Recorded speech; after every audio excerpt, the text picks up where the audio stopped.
Thanks to Elizabeth Agbaye. I know you did your thing and kept me in this place while you left me salivating over the whole process. But let's quickly to go on a short break. There are messages, there are good wishes for the nation, as well as other packages for the day before we now join Claire with the panel.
On October 1960, a new nation was born. Nigeria stood tall, raising her green and white banner of unity, hope, and freedom. From the early struggles of nationhood, through moments of triumph, challenges, and resilience, the Nigerian Television Authority has been there, telling our stories, preserving our history, shaping our voices, and bringing Nigerians together across every region, every home. The laughter, the tears, the milestones, and the dreams. As Nigeria celebrates 65 years of independence, we at NTA remain proud to be part of this remarkable story. Nigeria's journey is our story, and the story continues. Happy Independence Day, Nigeria. Lọ́wọ́ Ọlọ́run fún oore ọ̀fẹ́ tí Ọlọ́run fún wa lónìí pẹ̀lú àyájọ́ òmìnira tí à ń ṣe lónìí yìí. Inú gbogbo wa dùn ní Nàìjíríà fún oore ọ̀fẹ́ yìí nítorí pé Ọlọ́run kà wá yẹ. Àwa náà ń bẹ ní òkè pẹ̀ lónìí, a ò tí ì di òkú. So a dúpẹ́ lọ́dọ̀ Ọlọ́run fún oore ọ̀fẹ́ náà. Pẹ̀lú ògo Ọlọ́run, orílẹ̀-èdè Nàìjíríà yóò máa tẹ̀síwájú. Pẹ̀lú ògo Ọlọ́run, gbogbo àwa tí à ń bẹ́ẹ̀ náà, a ó máa dàgbà ní dùnnú, a ó dẹ̀ máa dàgbà lóore, a ó máa dàgbà lálàáfíà. Ohun mèremère yóò mọ̀ sùn wá bọ̀ ní orílẹ̀-èdè Nàìjíríà. A dúpẹ́ pé orílẹ̀-èdè Nàìjíríà pé 65 fún òmìnira, pé Ọlọ́run ṣe mú kí orílẹ̀-èdè Nàìjíríà máa dáa. Ọlọ́run Lédùmarè yóò mú orílẹ̀-èdè Nàìjíríà tẹ̀síwájú. Ẹni wọ́n bá bí láyé ọdún 45 sẹ́yìn ní ìsìn náà, bó sọkùnrin bó somi ó ti di grandparents. So torílẹ̀-èdè bá ti wá dàgbà débi wípé òmìnira wa ti di n tó ti ní ọmọ tó ti lọ́mọ ọmọ, ká kíra wa kú oríire. Ọlọ́run ṣe wá láàánú, location orílẹ̀-èdè Nàìjíríà ó bọ́ sí ojú ibi tọ́lọ́run fẹ́ràn. Òòrùn owó ìpapọ̀ jù kó ní wá lára, òjò owó ìpapọ̀ jù kó ní wá lára. Ohun gbogbo tọ́lọ́run ṣe fún wa lẹ́jẹ̀wọ̀n léyìí tí mú kálàáfíà wa gún nítumọ̀. A dúpẹ́ lọ́wọ́ Ọlọ́run. Mo kí ọmọ Nàìjíríà fún ọdún òmìnira ọdún 75 tí à ń ṣe lọ́wọ́lọ́wọ́ báyìí. ẹ̀mí gbogbo wa ò ní sọnù sí o ọmọ Nàìjíríà lápapọ̀ oríire la máa ṣe o ara àánú gbà o ìrìn àjò wa ò ní mẹ́kún lọ́wọ́ tọmọtọmọ o mo wá gba gbogbo ọmọ Nàìjíríà níyànjú láti bá àwọn ìjọba fọwọ́sowọ́pọ̀ kí ìlú Nàìjíríà kó máa gòkè sókè sí omi ìnira tá a gbà náà kò ní dì nira máa wà lọ́wọ́ o omi tuntun ni ó jẹ́ fún wa pẹ̀lú ògo Ọlọ́run. mo kí gbogbo wa ní Nàìjíríà pé a kú ọdún òmìnira 65 years ọdún yìí á tù wá lára o ẹ̀mí wa tí a rọ́dún yìí la máa rọ́dún tó ń bọ̀ lágbára Ọlọ́run inú mi dùn pé mo jẹ́ Nàìjíríà o ọkàn wa balẹ̀ lórúkọ Jésù àmín. a kú oríire ọdún 65 years ta pé àmì wa ṣe púpọ̀ ẹ̀ lágbára Ọlọ́run. mo kí gbogbo àwọn ọmọ Nàìjíríà fún òmìnira tọ́lọ́ òní ṣe ní òmìnira fún wa fún pé a pé 65 years Ọlọ́run á dẹ̀ jẹ́ kí Nàìjíríà kó máa tẹ̀síwájú. mo kí àwọn ọmọ Nàìjíríà pé a kú oríire ọdún òmìnira ogún mẹ́ta ó lé márùn-ún a dúpẹ́ lọ́wọ́ Ọlọ́run èmi á kàn fi gbogbo àsìkò yìí ká rọ gbogbo ọmọ Nàìjíríà pé iṣẹ́ àgbẹ̀ ó lérè o àkẹ́jẹ́ ká ṣiṣẹ́ àgbẹ̀ Ọlọ́run èrè bẹ́ẹ̀ pọ̀ yanturu Ọlọ́run á fún wa ṣe.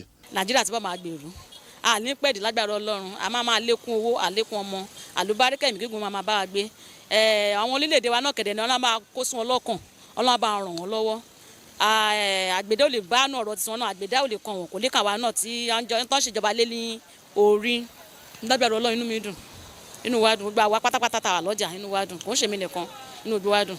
àsìkò tí a wà yìí a ní mọ̀ nínira ìtura ọ̀tọ̀ báyìí a máa tu gbogbo wa lára ilé iṣẹ́ wa yìí náà a ní rí wàhálà. torí pé Nàìjíríà ìlú ọlọ́ràá ni ìlú tó dáa ni ìlú alálùbáríkà ni Ọlọ́run wá ṣàánú gbogbo wa pátá tá a wà lórílẹ̀‐èdè Nàìjíríà nǹkan ò ní ṣe wa kò ní ṣẹ̀mí wa o a ní dààmú Nàìjíríà yóò mọ tẹ̀síwájú. orílẹ̀‐èdè Nàìjíríà kú oríire ayẹyẹ tó bá wà láyé tó bá wà láàyè wa kí Nàìjíríà wa kọ́ máa dùn sí ni o ká máa kí nǹkan kọ́ mọ́ ṣe wá kọ́ mọ́ sẹ́ni kankan wa ká máa gbádùn Nàìjíríà yìí kó túbà kó túṣẹ́ fún wa. orílẹ̀-èdè wo ní ìbàjẹ́ o àmọ́ wà ní ọlá ńlá sí ni o nǹkan wo ní ìbàjẹ́ àmọ́ ráàánú Ọlọ́run gbà ojú òní ti wà agbára Ọlọ́run. jami'ar da Najeriya ro surosa pirakin wurelan kilelen duro se samasoro askarnyana jami'ar da Najeriya samaso nya liwanyana nyira askarnyana jami'ar Najeriya duk nya liwangana kilele sa pirak wuri yimbule sun babaran bore jami'ar da Najeriya kala sa kilele sa pirakin wurero zaliwangana. Najeriya Allah ba mu zaman lafiya Allah ba Najeriya abinda muke nema Allah ƙara mana zaman lafiya a Najeriya ya ubangiji Allah mutanen Najeriya gaba ɗayan mu ina gaishe da ku ina jaddada muku kuma ubangiji Allah ya karfafa manyan mu akan abin da suke kai na alheri. Sunana Amina Madu alhamdulillah kuma ne ana na taniliyawa soto Najeriya da Borno kuntiyan ol Najeriya kurson gwamnati Borno alhamdulillah salam shiro gode yana Allah ra gode yana to salam ra gode yana amma alhamdulillah ala naftaniliyawa soto shiri Borno samma Najeriya ol komin toroto jomirawo Allah wallu yimɓe Najeriya hokkoki ko ɓe keɓata kowa tefata ko ñamata emi waɗa fata mako Allah hokka kowa ko ñamata.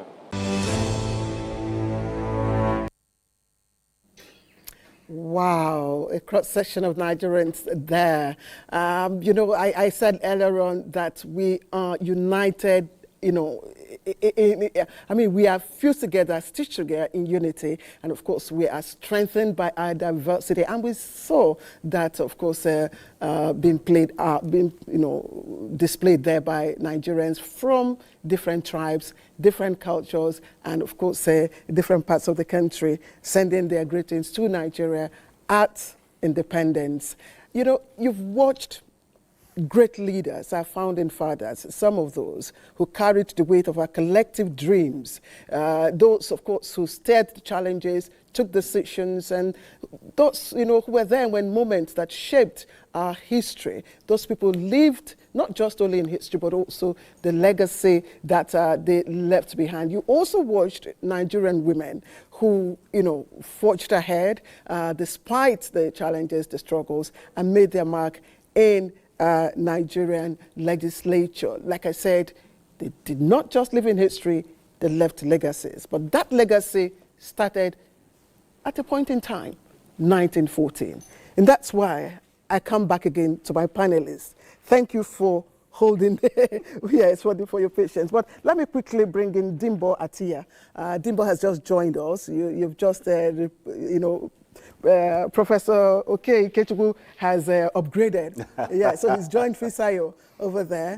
Thank you very much for joining us. I hear you're an award winner and a filmmaker. Yes. Thank you. We'll be looking at everything that's connected, that has stitched us together as a person. So let's start with, the coming together of the North and Southern protectorates. I mean, that was when this whole journey of the Nigerian dream began. And I'm just, again, I want us to look at it from the point of view of connectivity. How did that prepare the grounds for our coming together as a united country?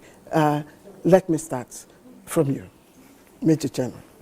Thank you very much. I think the amalgamation of Nigeria, like you likely pointed out, really set the tone for the diversity we are talking about today. Yes, and I would rather look at it, how have we been able to manage that diversity to achieve national development? You see, I personally always see nation building as a deliberate line of activity.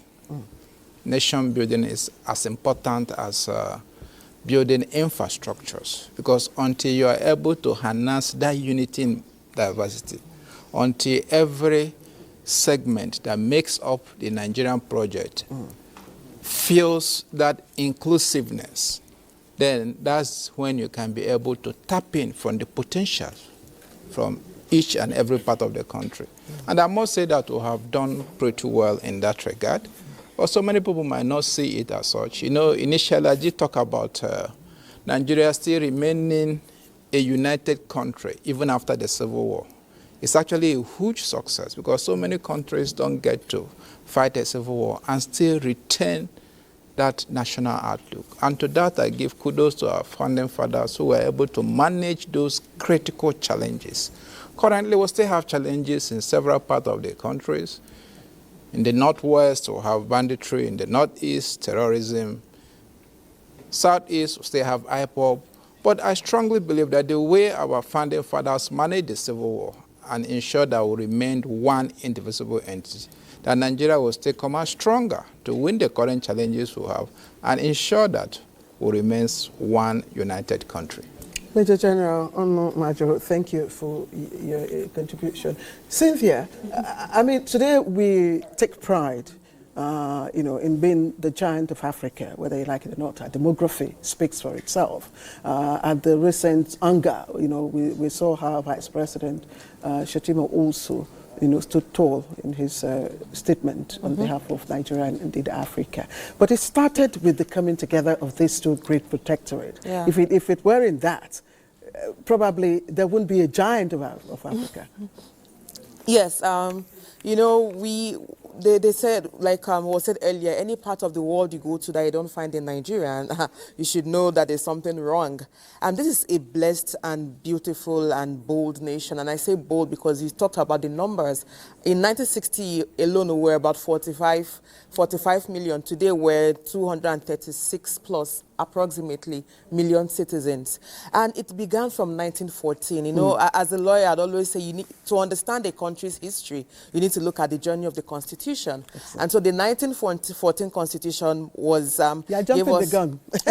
But please go ahead. Yes, I mean, because that's what gave us the amalgamation of the Northern and the Southern Protectorate. And then from then, there's been a journey to national development, moving from both the 14th to the Clifford Constitution that introduced the elective principle, where elections, where citizens began to make to vote, and then subsequently we talk about the federal constitutions. If you look, I think the Literature Constitution of 1954 is seen as one of the first true federal constitution that we had. Richard's Constitution did introduce that, but why do I want to bring it in is because at the period of pre-independence, there was already conversation around Nigeria as a federal nation, but also conversation around regional autonomy, that this is a diverse nation that cannot be led from just the center alone. And subsequently, if we move to 89 Constitution that talked about local government autonomy or gave local government autonomy better foundation, you would say there's that intentionality that we have a decentralized system where there is where there's government at all levels. But I guess in these 65 years, one thing I've heard us say this morning a lot is founding fathers, founding fathers. I think we cannot tell Nigeria's story without the founding mothers, because in this struggle, against the colonial administration, Cynthia, we did that.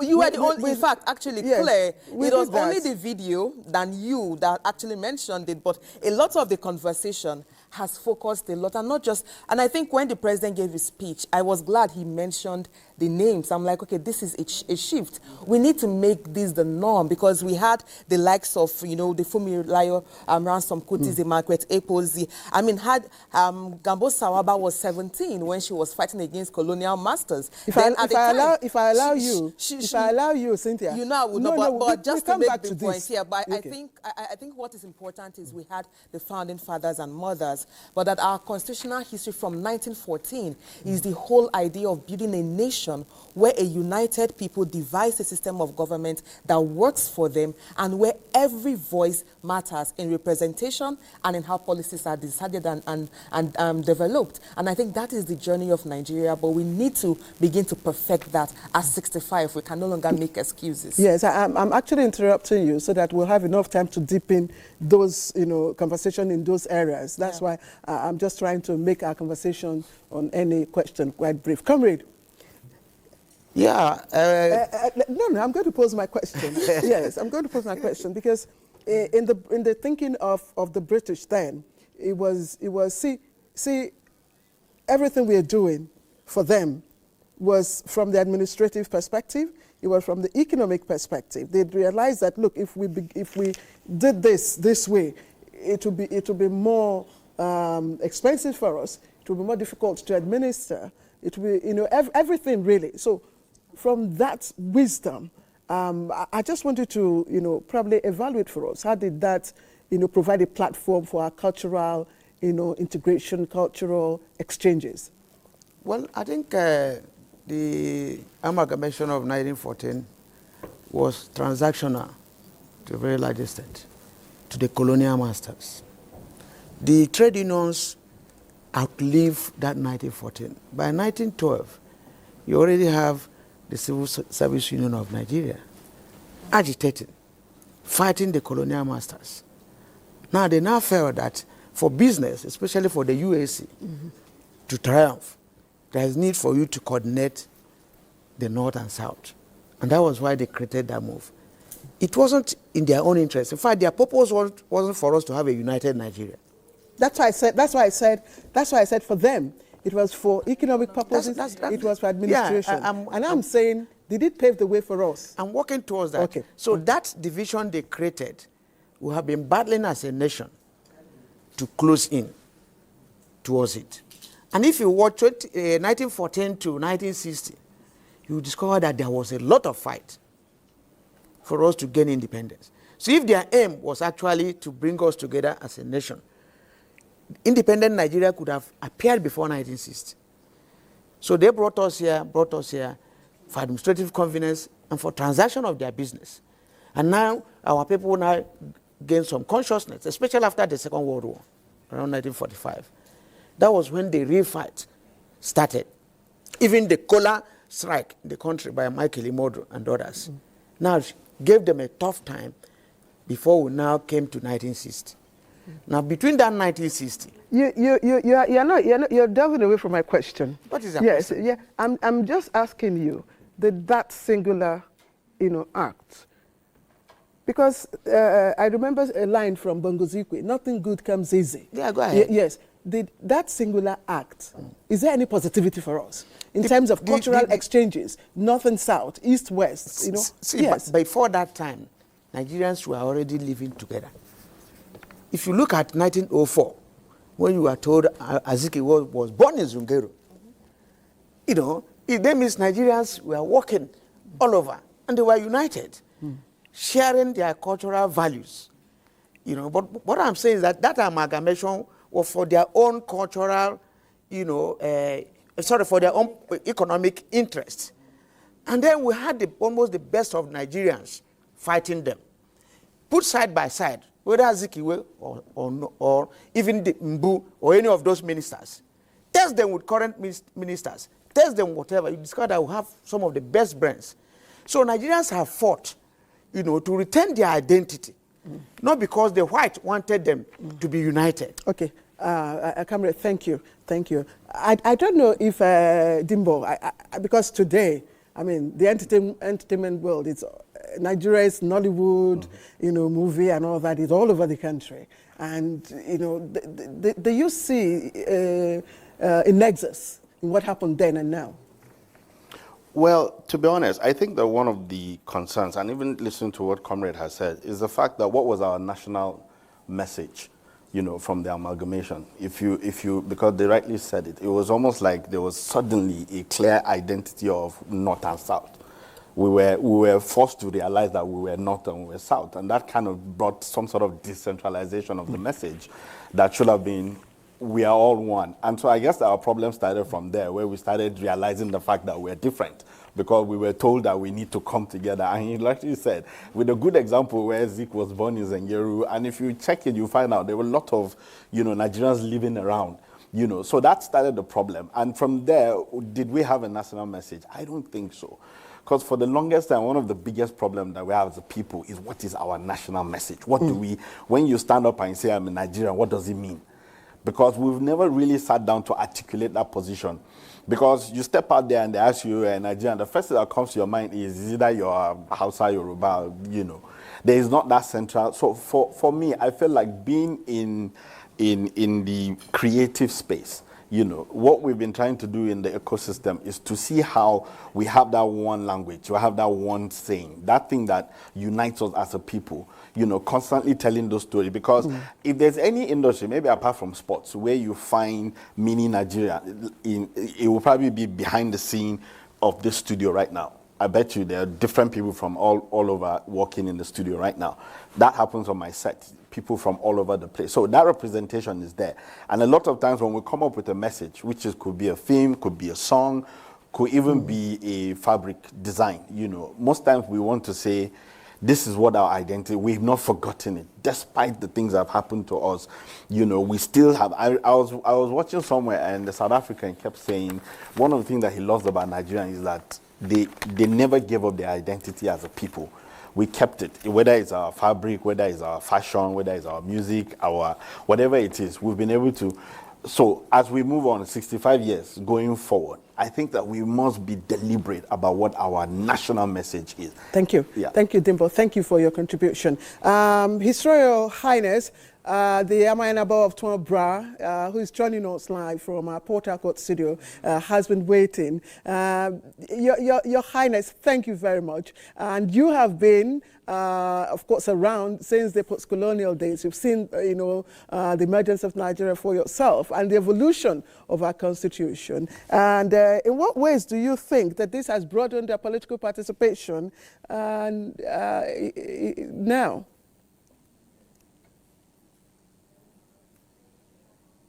I think the traditional rulers should be brought on board in full. The talk of, just bring them anyhow, you know, let them be advisors. No. They should be given constitutional role. Let's face it, these are people who were the owners of the country before the colonial rule came in. And you can't just brush them aside. And moreover, they are the grassroots. They're right there in their at the ground root level. So if they are given some form of executive powers. I think that will go a long way to solve quite a few of the problems. Security-wise, for instance, you know, the traditional rulers, they don't have, before now, they had the security apparel to carry out security in their domains. Now they don't have any.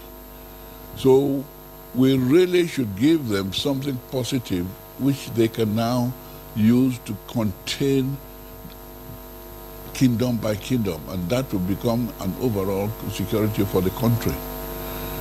Also, we should also use other areas to advantage. The African in the diaspora, that is another engine room which is ready to come and contribute towards the growth of African countries, particularly Nigeria, and we should encourage them to be given citizenship. I think there is a law going on about to be passed to include them. This will also bring in fresh investments from all over the world. And then thirdly, the youths. We now have the NYSC. Those who have had the privilege of going to university now are given 1 year national service. What of those who have attained the age of 18 and have not been able to secure a place in the universities? These ones are in the majority.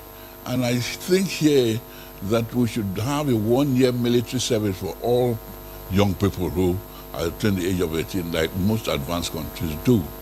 And even the team of NYSC people, graduates, they should be given into various military formations. That will sharpen them good and proper, make them really be part of Nigeria. And when they come into positions of authority, they will realize that at the end of the day, the security is what matters most in a country. The Constitution can't be amended forever and ever. We're talking about Vision 2020. 2020 has come and gone. Bishop 2000, Bishop, I mean, you know, these things come and go if we do not sincerely try and implement them. So the Constitution amendment exercise should be done and concluded this time around. Otherwise, the next legislature will start de novo and will be going round and round forever. One other little thing that can make Nigeria great is that we should go bilingual. We are surrounded by all these Francophone countries, and just because we do not speak French, they think that we're illiterate. We should start with the NYSC. When they go for the camp, they must learn French. And the schools, you know, should get French teachers. All we've got to do is invest in training people who can speak the Minot. So basic things can be done, low-hanging fruits, which one little step would be a mighty stride for Nigeria. So the Constitution should really be concluded this time, not passed on to the next legislature. Thank you. Your Royal Highness, thank you. I wished you had made the suggestion of enrollment into the military school when I was under 21. It would have resonated with me, but now it's rather too late for people like us. Anyway, talking about the Constitution, just before I come back to the panelists, would you rather advocate a total reimagining or the piecemeal, you know, amendments that we currently have?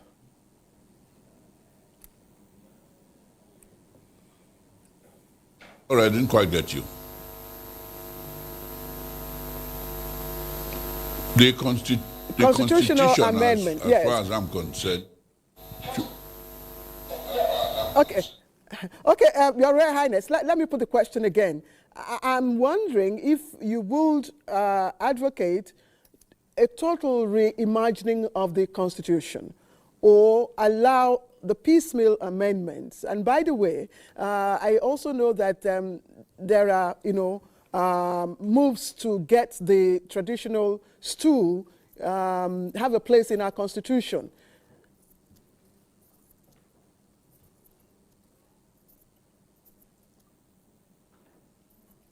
Yes, the stools should be recognized, but to start with, a traditional rulers should be defined in the constitution to start with.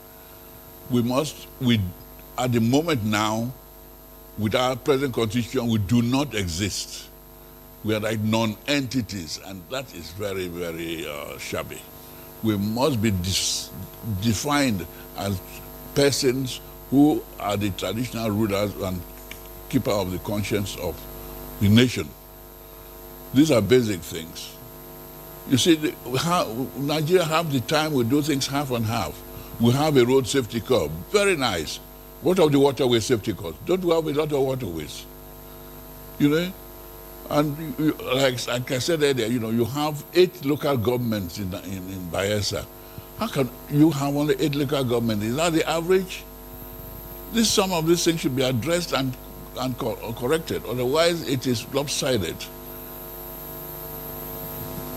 We hear you, Your Royal Highness. Thank you. I also know that Abdullahi, we'll come back to you, Your Royal Highness, please. Governor Abdullahi Sule, just before he left, did talk about capacity, and not numbers.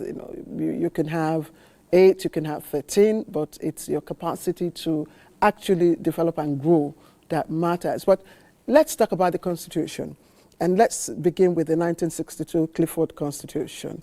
How did that pave way for early political consciousness? Again, Cynthia, you are the lawyer and the youth activist amongst us.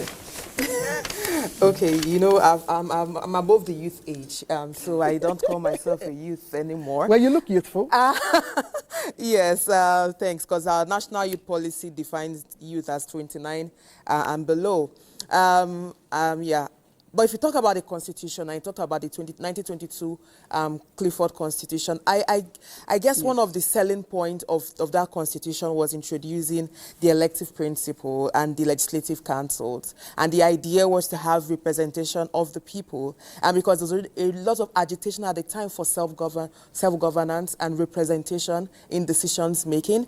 Unfortunately, in that period, there was a bigger conversation around speaking as a people. And I'm glad when Comrade mentioned the fact that before the amalgamation, we were already interacting and living across different parts. We were mobile people moving across businesses where we had businesses across different parts of the country. However, I think these are the disadvantages of the colonial rule. But with the 22 Constitution and then move forward to the 1946 Constitution, one of the things that was a bigger conversation in that Constitution was around regional autonomy. And if we bring that to where we are currently in Nigeria, there are bigger conversations around devolution of power, strengthening the state as a tier of government, strengthening the local government as a tier of government, and then there are demands for creation of new states. I guess the demand dates back to even that. The whole idea of, yes, it's a nation, but because of the diversity and peculiarity of this nation, we need to have autonomy at different levels of government so that you don't have a unitary system. And so that was what the 46th Constitution did. And by 51, there was a conversation around the federal system. So by 1951, and then moving to the 1954 Constitution, that's the little Constitution, which is normally called the first federal Constitution. Yeah, really federal. I mean, the 51 introduced the federal system. And if you think about that, post-1954 till date, we're still struggling with defining our federal system. So it's almost like we're operating in a federal system, but with a unitary mindset. And I guess these are the kinds of work we need to start when it comes to our amendment to the Constitution that is ongoing. How do we devolve powers? How do we ensure that there is better autonomy? And then, of course, the Independence Constitution about 1963 was the Republican Constitution. That was when, we were a parliamentary system. And then by the time we got to 79, we moved to the presidential system of government. And the whole idea was also, I think at that point, it was almost like a revolution. We want something that works and tailoring after the American system. But if we look at our constitutional history and development, in between all of these, there were several historic things that happened. One was at the beginning, when you talk about our independence journey, the founding fathers or mothers, like we would like to talk about, almost also approach the system with a more regional, from a more regional mindset. And so this division and diversity conversations we're having today is not new.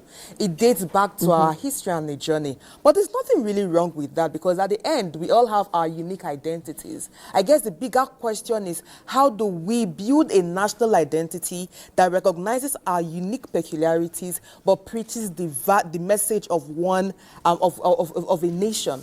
And that is where the problem is. When we begin to divest these ethnic and religious sentiments and focus on building a nation together. So what we've had is, each time we have conversation about Nigeria, the question is, oh, what is in it for my people? You're having conversation around what is in it for this ethnic group or for this state. We're not talking about how do we work together to ensure that each region, each state is developing in a way that we're celebrating a Nigeria that works. That's one. The second is, with the ongoing constitutional amendments, we should be discussing things about the Nigerian identity beyond indigenship. And I say this because we are so interrelated and interwoven that we can no longer make this whole indigenship the basis of a conversation when it comes to national recognition and benefits and even issues around economic development and economic equality. And I do believe that as a people, especially for the younger generation, the failures of the past, we talked earlier this morning, I talked about the experiences of the past should inform what we're dealing with. The reason the Civil War happened was because there was a politicization of identity, that the fact that there was a coup, the coup was interpreted as a coup by one region rather than a coup by a youthful exuberance within the military hierarchy.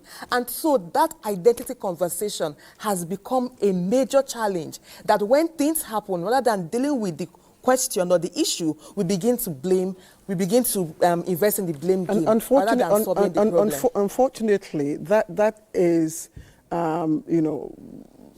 common amongst our youth, the youthful age, the Gen Z. I think Gen Zs are a lot better. The older generation, our political elite are still the bigger problem. Okay, let me.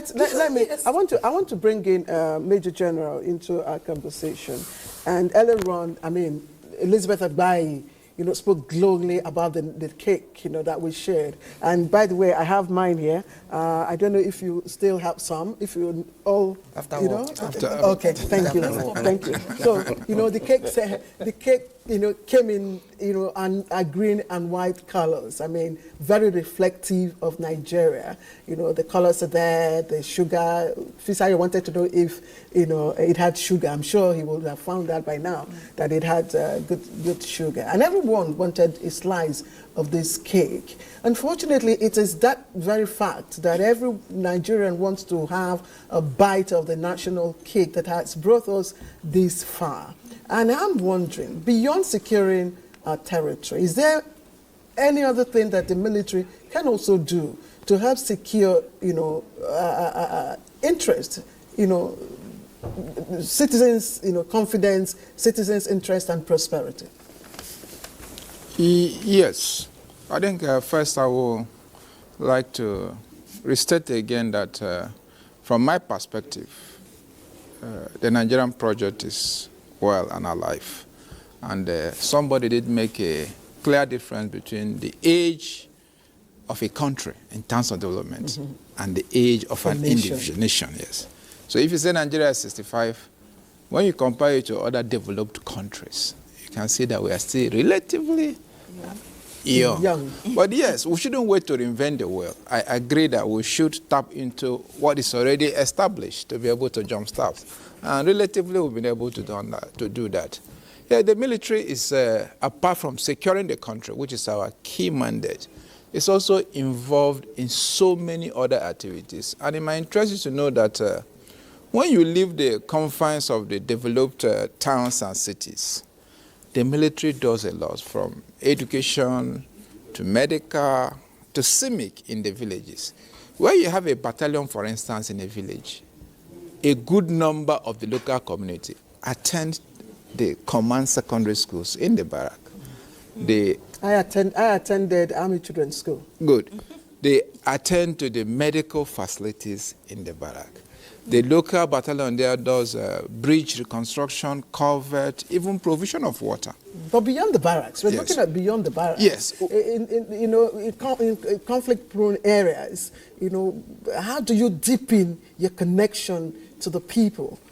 Such that, the confidence, because the issue we have now is that there's a bit of, nose diving, of public confidence in the role of our security. It's not no diving. You see, a key part of our mandate now is protection of vulnerable communities, which is where you're going. Yes. Yes. So what we do first is all the local units around there, they map all the vulnerable communities within their AOR using several criteria, maybe the location, the terrain, the nature of threat that is being faced. Now, after doing that mapping, they try as much as possible to interface the opinion leaders within those communities and also interface the locals through several means like town hall meetings, encouraging them to get involved in activities that bring different communities together as a way of engaging these communities and ensuring that they believe in the ability of the military. Now, even the tasks that is being performed, some are so rudimentary like farm security. In several parts of the country, troops still escort communities to go to farm, to harvest, and to come back. But people wouldn't know that, particularly where there are communal farms. The armed forces People does don't that. know. Yes. And So what you don't that's know, going on. you don't evaluate. Yes. If I may chip in. Yes, Yes. please. So coming from the media perspective, and of course entertainment, the creative space, I think that one of the issues that we have is that our security apparatus really have not utilized the creative industry in sending these messages I was out. going to hit at that. Because I mean it's laudable what they are doing with the communities. But that is just a tiny, minute idea. Imagine if I did a whole military movie, or let's say the Samanjas with then, the drama series Yes, Samanja. Samanja. That was another way of showing how the military Absolutely. interrelated with civilians. Absolutely. And it helped in giving the perspective about how we shouldn't fear the army, but we should be their friends. These are things that are lacking today. I mean, as a filmmaker, if I wanted to do a film about the military, I know that they have the civil military department. Yes. How accessible are they? How do we even know who is in charge? These are the things that we need to. I give you an example. A movie on YouTube from Nigeria gets about 25 million views in 6 months. Imagine if the army develop a drama series or do a movie and put up in those platforms where Nigerians, they get to see how the military, all of this, it could be a documentary, it could be. So what I'm even saying is that you guys are doing amazing work and we applaud you for that. But like you rightly said, these are things that we do not know about because we are not out there. You need to engage us because we're here. I'm selling myself now. So. You will pay for that. Yes. You will pay for that. The military, all those opportunities for what you've just said, is there, it's open. Now, it is now for the movie industries. First, they need to ask themselves, how can I support the military? Exactly. Every part of the society, every segment should be able to ask themselves, how can I encourage the soldiers? Now, when you ask yourself that question, you can be able to agree that, okay, yes, we can do some movies to portray what the armed forces is doing. And then the military will gladly direct you to which part of the military. Okay, that will be able to do that. I'm sorry, just before we join Fisayo, yes, please. Just little 60 intervention, seconds. please. You see, our process of demilitarization contributed a lot to this. The military overstayed at the stage, and Nigerians were saying they should go back to the barracks. Now, it's not like we have a DAC, where you have a government, civilian military. So in order, for us to be saying this, we must be conscious about it. It was our history that everybody was saying military go barracks. Military has put to barracks now. But for what we're saying now, we're not still asking them what is their role now in a civilian dispensation. No, we are so we should be clear about this. Comrade, we're asking them not to relax, not to over-relax in the barracks. Okay. But to also now when you do a film bringing them up, playing up their role again, all of you will start protesting again, they should go to the barracks. So I want us to be conscious about this. Thank you. Thank you for that point that you raised. Thank you, Cynthia. We'll come back to you. Fisayo is already waiting to take it up from here. Fisayo, I don't know. You heard what Dimba said about taking up movie, or would you want to take up the challenge from His Royal Highness? All right. Well, I appreciate the conversations so far over there. Of course, we'll say the Nigerian journey of 65 years, the hills and the valleys and the challenges, is not fiction. It's actually what is happening and playing out right about now.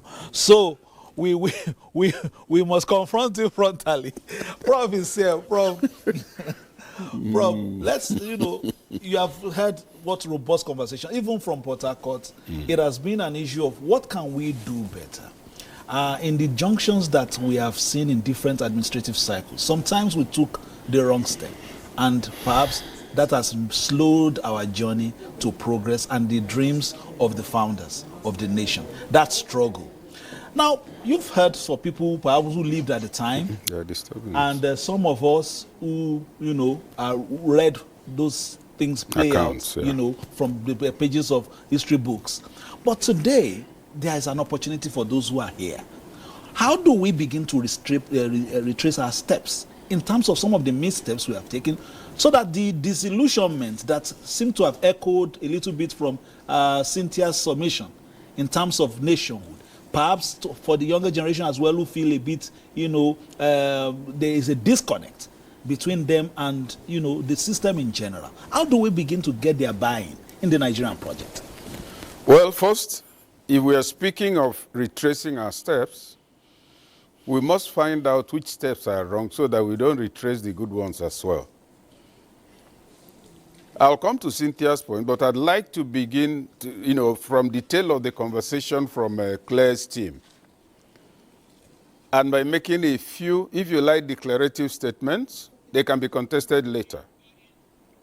Statement number one: it is not the job of the military to maintain civilian community life. The army is trained to apply maximum force at any point in time is called to act, because his business is to take away and take out the highest level of aggression against the integrity and sovereignty of the state. That's why you find that you do not see large prisons the size of NTA military establishments. You have a guard room. If you misbehave, somebody deals with you. The army in full professional engagement does not shoot to injure you. It has no space to carry dead bodies. It's to take you out. Now, if there's confusion, there's insecurity, and the army intervenes, after that, the army and similar military services get out of the place. It's the business of the civilian leadership to maintain, a life and community life. Now the military intervenes, takes out bandits and whatever you choose to call them, and life does not return in the community. You have a local government chairman you never see. He gets 200 every month. There's nothing going on. The place is fallow. Security deteriorates, not because of any other thing, but that there's no engagement. So most of the time we are blaming the army wrongly in such circumstances. The second point is that when we call for movies, 2004, I took the Nigerian movie industry to the 2004 New York Film Festival, and we were there for 10 days. Watch an American script that's supposed to be pushing patriotism. You find small elements of state efficiency scripted into it. You're having a party, a bit of burglary wants to occur. Within 20 to 90 seconds, the police turns up. Is that how it works? If it's how it works, how come you have sometimes up to 2,000 murders in New York? Killings. So let us also get all of that in context. That yes, it's important to take advantage of that industry. It's an industry that has come under my direct supervision and that is not being maximally utilized. That's a fact we must put on the table and look for how to do it. But when you produce, say, a movie on the good things the army is doing, I'm a professional communicator. You must ask yourself, why should anybody sit down to watch a movie of 1.5 hours? It will only be nice stories about the army. So it's to make it organic and part of the life we are living. So I thought I should throw in that point in response to it. Because, look, the military is most of the time being blamed for what is the result of incompetent civilian leadership. Just like you find that at the state level, if something goes wrong in my village or your village, say, you see, I told you that this federal government is useless. Please, what has federal government to do with me when I have a ward chairman, a council chairman, a local government chairman, and a governor? That's the level of political illiteracy we are facing. And so rather than address issues and contact people we elected, well, we didn't elect some of them. I mean, somebody gives you 10,000 to vote for him. He doesn't need to come back to you until after 4 years. And the reason is simple. He has paid you up front for 4 years at the rate of 2,500 a year. So don't complain. Now, back to the substantive issue you raised. Yes. Doc, please, I need you to... No. I need you to exhaust this. Okay. Because we seem to have, moved away from some of our priorities originally, especially when we transited into democratic rule. And it has now become something of a career or an opportunity for wealth that seem to have, distorted our thoughts. Even issues that we continue to talk about, the early years of Nigeria. It was about ideology. You knew the action group, you knew NEPU, you knew NCNC, you knew all these, political contraptions. We read about them and their stance in terms of how they wanted Nigeria to develop. Sharply different, but still towards development. But they had their own, but what we see today is the blurry lines. So the communication, sometimes, I used to crack a joke in, I think it was, 2003. We had a political leader in our state that we didn't know, it was until it comes back to the local government that he will show us the logo of who to vote for. Because he would have crossed parties somewhere in Lagos or Abuja, and then will come and tell us which party is now in vogue. So it seems as if, in terms of our stance as a people, even in terms of our political maturity, we seem to have distorted the process. Perhaps, the good guys are, they have made it so unattractive for some of the guys who would have wanted to be a part of the process. That is one part. But now let's, start again, because you have cleared the deck on some of the issues that you wanted to, jump into on the panel. We spoke about missteps, but we also spoke about some resilience that we have showed in terms of our democratic struggle. Today, what are the group practices that we may perhaps hold on to, but in terms of immediacy, what are the ones we need to issue, especially in terms of this democratic governance? No, in terms of what needs to happen immediately, we say we have bad leaders. And I agree. If you compare the leaders with the likes of Sir Ahmadu Bello, Chief Obafemi Awolowo, Zeke, Emayo Okpara, Tafawa Balewa, Tarka and co. But the question is also, what type of followers do we have today? Fisayo, if you're made a minister today, and as a friend of yours, I come to meet you 4 months after you're sworn in and say, oh boy, I'm trying to put something into my business. I need 15 million. If you give me the 15 million, I'll thank you and go. I won't ask you where you got it from. If I come and you don't give it to me, I'll go and tell our mutual friends that Fisayo is useless. True or false, everybody, viewers? It's the truth. So what kind of followers do we also have today? But going back to those leaders, you used the word correctly, ideology. They were godfathers, and a godfather's business is to nurture an ideological godson. That's why in religion, in Catholicism, if I'm your godfather, I have responsibility for ensuring that you grow up as a true believer, as a responsible Catholic. So if your behavior is becoming funny, your parents will report me, and I could come to the house and flog you. Now, that's what the Ahmadu Bellos and co were doing.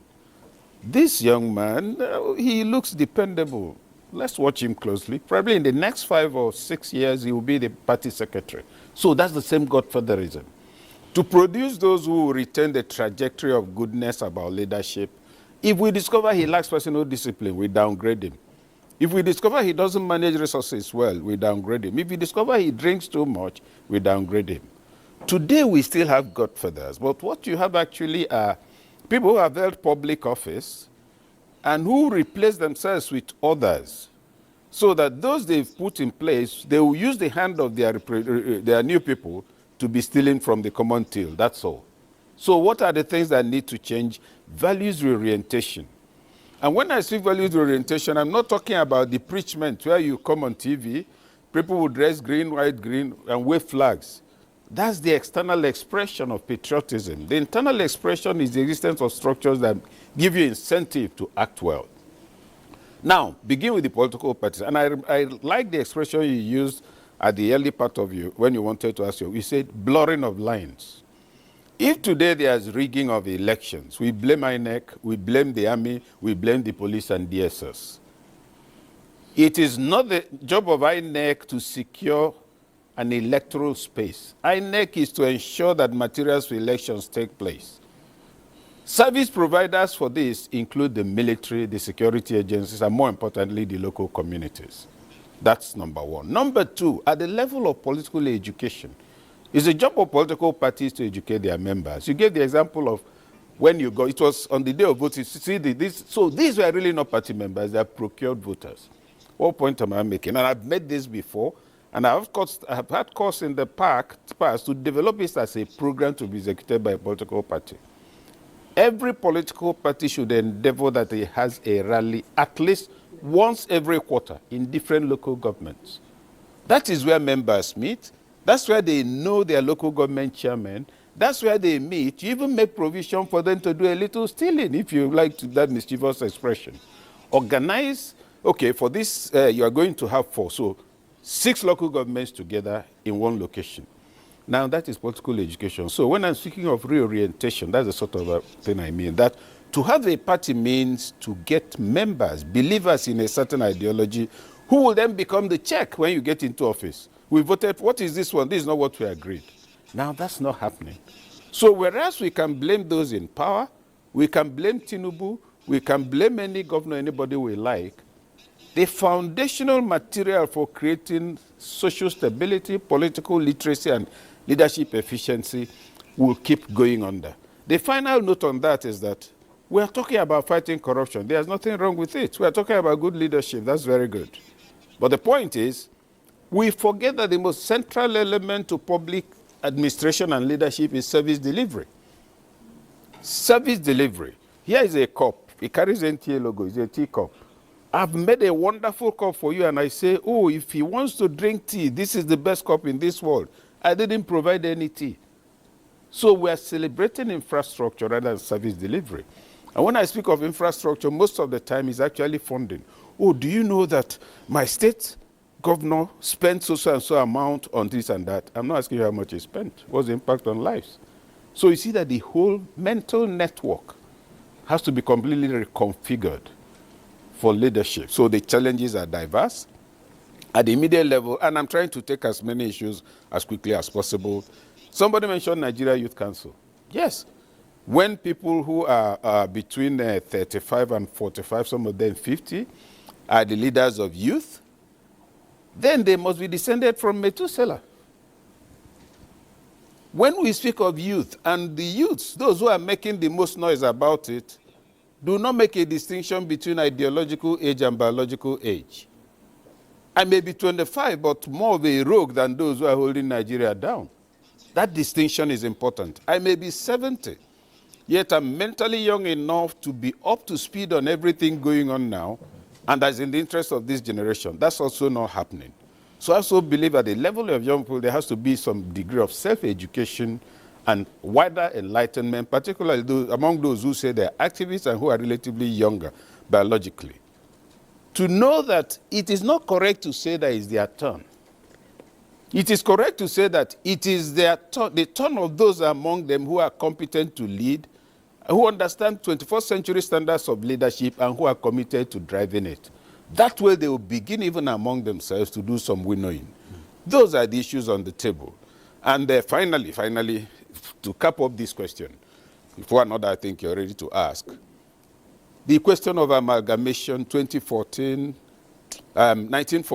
and the rest of it. Amalgamation was the uniting of the administrative structures of the British. Before then, Nigerians were interacting with clear understanding among themselves along economic and cultural lines.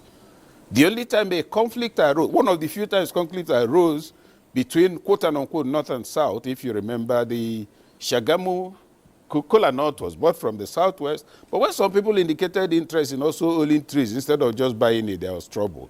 Now, what am I leading up to? They created Nigeria, but not Nigerians. The process of uniting the two was to create Nigerians. Everybody was doing well until you say, okay, all of you are together. Now, by saying you're together, you're also going to need new administrative structures. Now, who will occupy the administrative structures? Led to me wanting it to be either me or my brother, and you wanting the same. What we've been doing since that amalgamation is to manage and get to the point where there will be unity of purpose, of focus, and a sense of oneness that transcends the ethnic issues. So those are some of the issues to put on a table on a day like this, so that we don't do one of two things. Either going away very excited, oh, Nigeria is, we're 25, we're doing very well, we have a large population. A large population does not translate into anything positive if most of them are hungry or sick. It could even become an albatross. It could become a complete liability. But the other point to make is that even if for now it's a liability, so bloody what? Face your liabilities. The problems are not coming from the moon. The bad leaders you're having, are you not clapping for them? Are they not getting chieftaincy titles? Are they not taking front row in the churches? How many of you in the church are protesting? How many in the community are saying, oh, we know this man is not good, he doesn't deserve the title. So let us not outsource a problem that's the crisis of collective consciousness that has withdrawn. But the other solid point to make and insist upon is that also leadership is critical. Leadership signaling. When you don't reward the right people as a leader, even those who are not ready to be of good behavior will become afraid of misbehaving. Prof, you have completely stacked the deck with so many things. There's the concept, there's your analysis of the actualities, and a little bit of fantasy as well, because we always hope for the best in the country like this, because the realities on ground may look a little bit, difficult, but the mountain is not too high for us to climb, as we saw in Victor Aguzu's report earlier. Now, before we go to what will happen next, young Nigerians have put together a skit to see whether they actually understand the concept of Nigeria. We'll take that, and then, of course, Ruth will come up with one or two things, and, of course, the panel is still waiting for more interaction.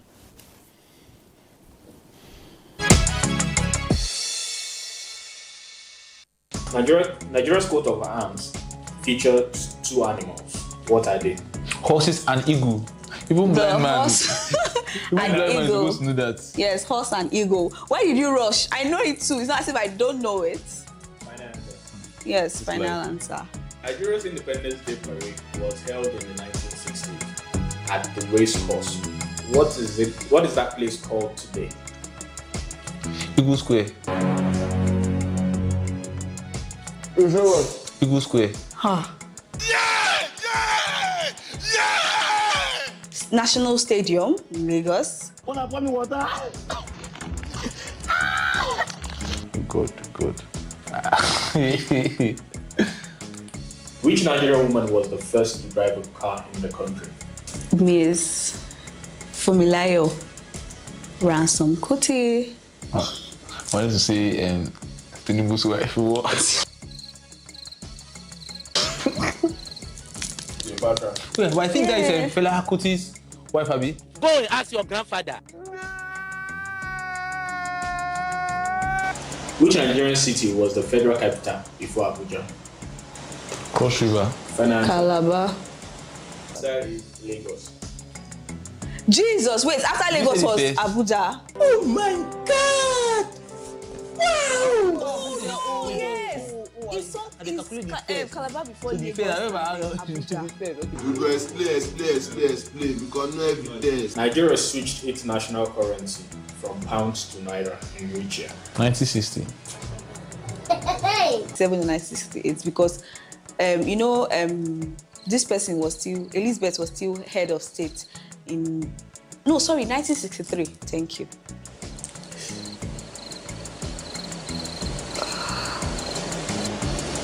Nigeria's second national anthem was adopted in what year? 1973. That's after Nigeria we hailed thee. Then we had the rise of compatriots. Nigeria's gonna obey. Explain, because no evidence. 1978. 1978.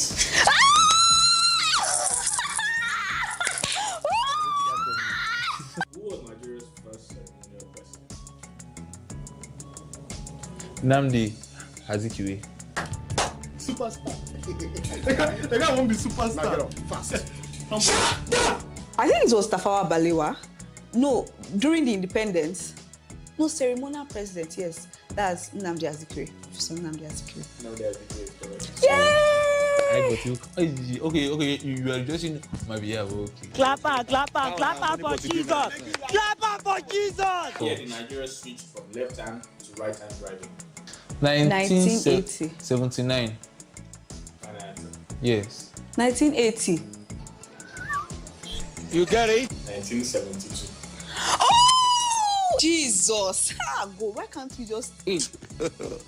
God have mercy upon us. The Nigerian national flag was designed in what year? 1959 by Tayo Akikume. 1958. I'll go with 1958. The answer is 1959. I was the person who gave me this answer that time. What is the national motto of Nigeria? Unity, peace, and progress. No, I think it's 4. Wait, hold up. Peace, unity, and progress. The correct answer is unity and faith. Peace and progress. I knew there was something. Peace. Are you playing? What type of playing is this? I knew there was something in between. I think the how to get that answer is during the pledge. Hey! I want to know how she won it. No, George, can't do that. You just so kind of discussion to give her. No, it's fine. It's okay.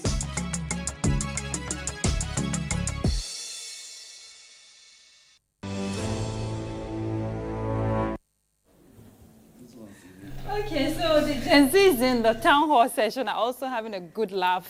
But, you know, it just goes to show, Tochi, the essence and importance of history. Yes. And it's good that it's back into the curriculum. Yes, very important. I was just throwing a question to the COPA, to the Youth Corps members here. When was National Youth Service Corps, you know, established? And they quickly just gave me the answer. And you're sure you didn't check your phones? I think the time you gave them was too short to check their phones, so I agree. They didn't know the answer. Indeed. So, Mama, talking about history, you were following the conversations, you know, at a panel session there, and also from Prof. Prof said a lot. He talked about followership and accountability. He talked about, you know, when we say this is government doing this is government pointing fingers and not looking back to yourself. Mama, you have followed the journey of Nigeria for decades. For you, as a representing even the women folk, what would you say? Yes, and even the men, yeah, but let Mama speak on behalf of the women now. You know, followership, accountability. How can we, because, you know, they say women are also home builders, and we're also contributors to nation building. How can women play their role effectively if we're talking nation building? Thank you very much. I will say that I'm the happiest person to be here, at least to give the voice to the voiceless. Men like Awolowo, Zeke, Aminu Kano, Tafawa Balewa, everybody, they have been carrying women all along. Women played a very important role in 1923 when they were struggling for this one. Even the market women, we spend almost all our days in the market. From 6 o'clock to 6 o'clock, we be in the market. Civil servants, you people go to work by 8 o'clock. Before you carry one file up and down, before 4 o'clock, you don't close, you come back to disturb me. Now, we spend all our days in the market. And I'm happy that men and women in the market, we cooperate. I've never seen people fighting in the market. We have never had that opportunity to fight in the market. It is because of my relationship in the market. I know how to eat, me and Cook and Taushe and the rest of them, you know. My people say, I come from the riverine area. They say if you swim and you continue, if you don't know how to swim, you continue to swim, you'll be drowned. You better come back and look at the way you have passed before. To be sincere, In the whole of this country right now, even in Asoko, when I went there 2 days ago, the place was flooded up with water. There's no drainage. Going from here to where you get the best fish, because salt fish is from Port Harcourt, where I spent all my days as a youth. We have the fish in Port Harcourt taste different from this fish in Shiroro Dam. Make the road available.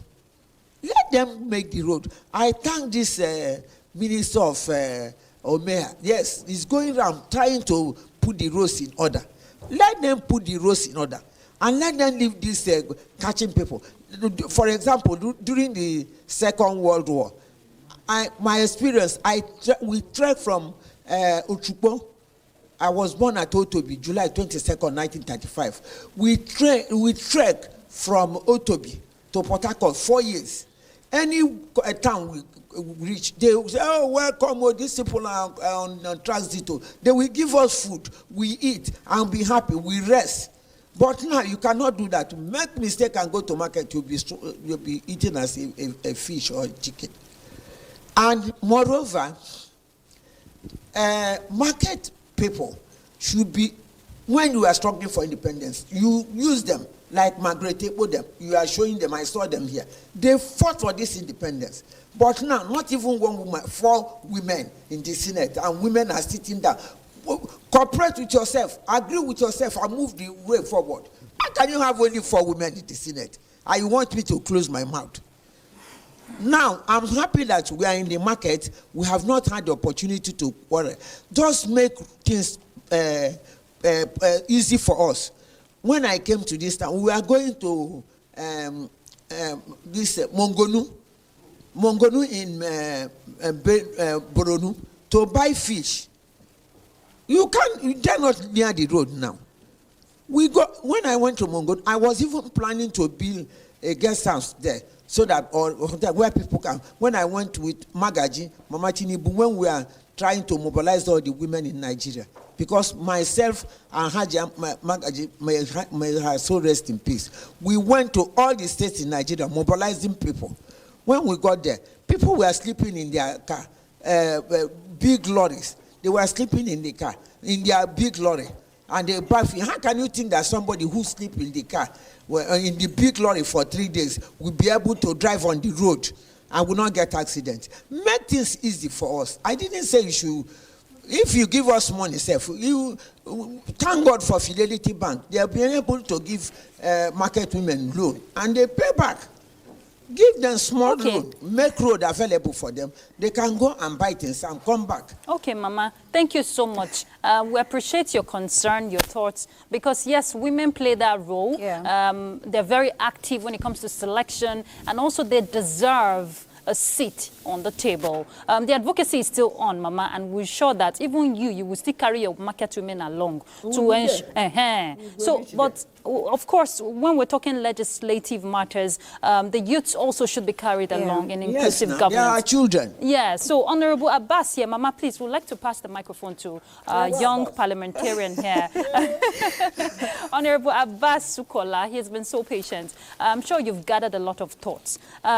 It's good that we have the youth wing for the parliamentarians, where legislative matters, could be, propelled. Tell us how contributory has the youth been? Talking about youth in parliaments now, how have they contributed to the growth of our nation? Okay, thank you very much, and happy anniversary to 65th anniversary to Nigeria. So for Nigerian Youth Parliament, it's an umbrella body of young people, mainly between the age of 18 to 29, where it's more of a training ground for young people to learn legislative activities, to be close to the government and learn governance entirely. So, over the years, this is the 6th assembly, and then what we have been doing over the years is all about advocacy, and then we mostly have plenaries, and those plenaries comes in quarterly each year.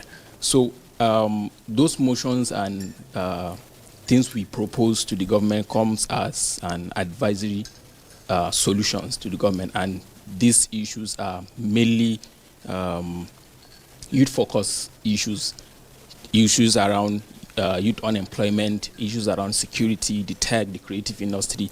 These are all issues we as young parliamentarians discuss and then in our sittings, and then we give advisory solutions to the government because we are not a law-making body. So what we do is we try to see that we have these solutions, we discuss, and then we bring it out to the government to see how they can be able to implement it. At that, we mainly have a communique where those issues discussed will be disseminated to the Senate, to the House of Representatives, to the Federal Ministry of Youth Development, to the National Assembly itself, so that they can look at these issues. These are mainly issues of young people, and then and see how they can move it forward and make it a law. Just to cite an example, the Not Too Young to Wrong bill, the Nigerian Youth Parliament were at the forefront of that advocacy before it became a law, and you can see that young people have gotten seats, and they are representing the nation in different assemblies, both the state and the National Assembly. So yeah, basically these are some of the things we've been doing, and we hope we'll also be able to do more of it at the coming sessions. Thank you. Honorable Abbas, thank you. And I'm sure you're also carrying young ladies along. I don't need you to respond to that because it starts from the young parliament, where you carry the young women along so that not we can just have the men, and everyone is contributing their own quota. But you'd have the opportunity to respond to that later. But if you could just pass the microphone to the core member at the Nana, back. please, can you help us just do that? How are you doing? So of course, you guys were very quick to answer the question of when NYSC was established, but of course you know that it was established to foster unity. But I want to ask, in your experience, to share with me, do you think the aim of the NYSC is still achieving its purpose at this moment? Yes, ma'am. Good morning, Nigerians. Happy Independence. And actually, being a COP member in Nigeria right now, the skills I've achieved right from the camp, doing the Said lectures, and there is a lot of handwork then teach us about, which is I go for the men's salon, and I'm very perfect for that. I think after my service, before I should get any opportunity or any job to do, I can stand for my own behalf to get what I want to feed myself. And also the youth service, the work I'm doing right now here as my PPA, the skills I achieved as an admin officer, seriously, I'm very, very proud of it, being an admin officer. Okay. Even after my youth service, even though without getting job here, I think I will participate in any organization to share my skills of what Nigerian Youth Service have given to me. Is a blessing and is a glory to me, being a COP member in Nigeria. And the only things I would like to say over, if we look about before, COP member have go alone, like they are passed through alone when making the payment of the allowance, which is not, how will I even put it? But at least now we appreciate the But you Mr. are happy President. with your experience. Yes. Yes, ma'am. So we get your excitement. You're happy with the experience. Yes, and ma'am, that's I'm fine. happy with the experience. Okay, please actually. pass the mic to her. Let her also share her thoughts. We'll do that quickly because we're rounding up pretty soon. Good morning, Nigerian, and happy independence to us. The NYSC training, the side training class, has been able to empower many youths now. Because in side training, we had a lot of skills like fashion designing, bead making, solar installations, and many more. According to me, the NYSC side training has been able to help, not only in that skills aspect, but it has been able to help in also some major courses like human resource management, project management, and so on, in which I took on the aspect of the human resource management.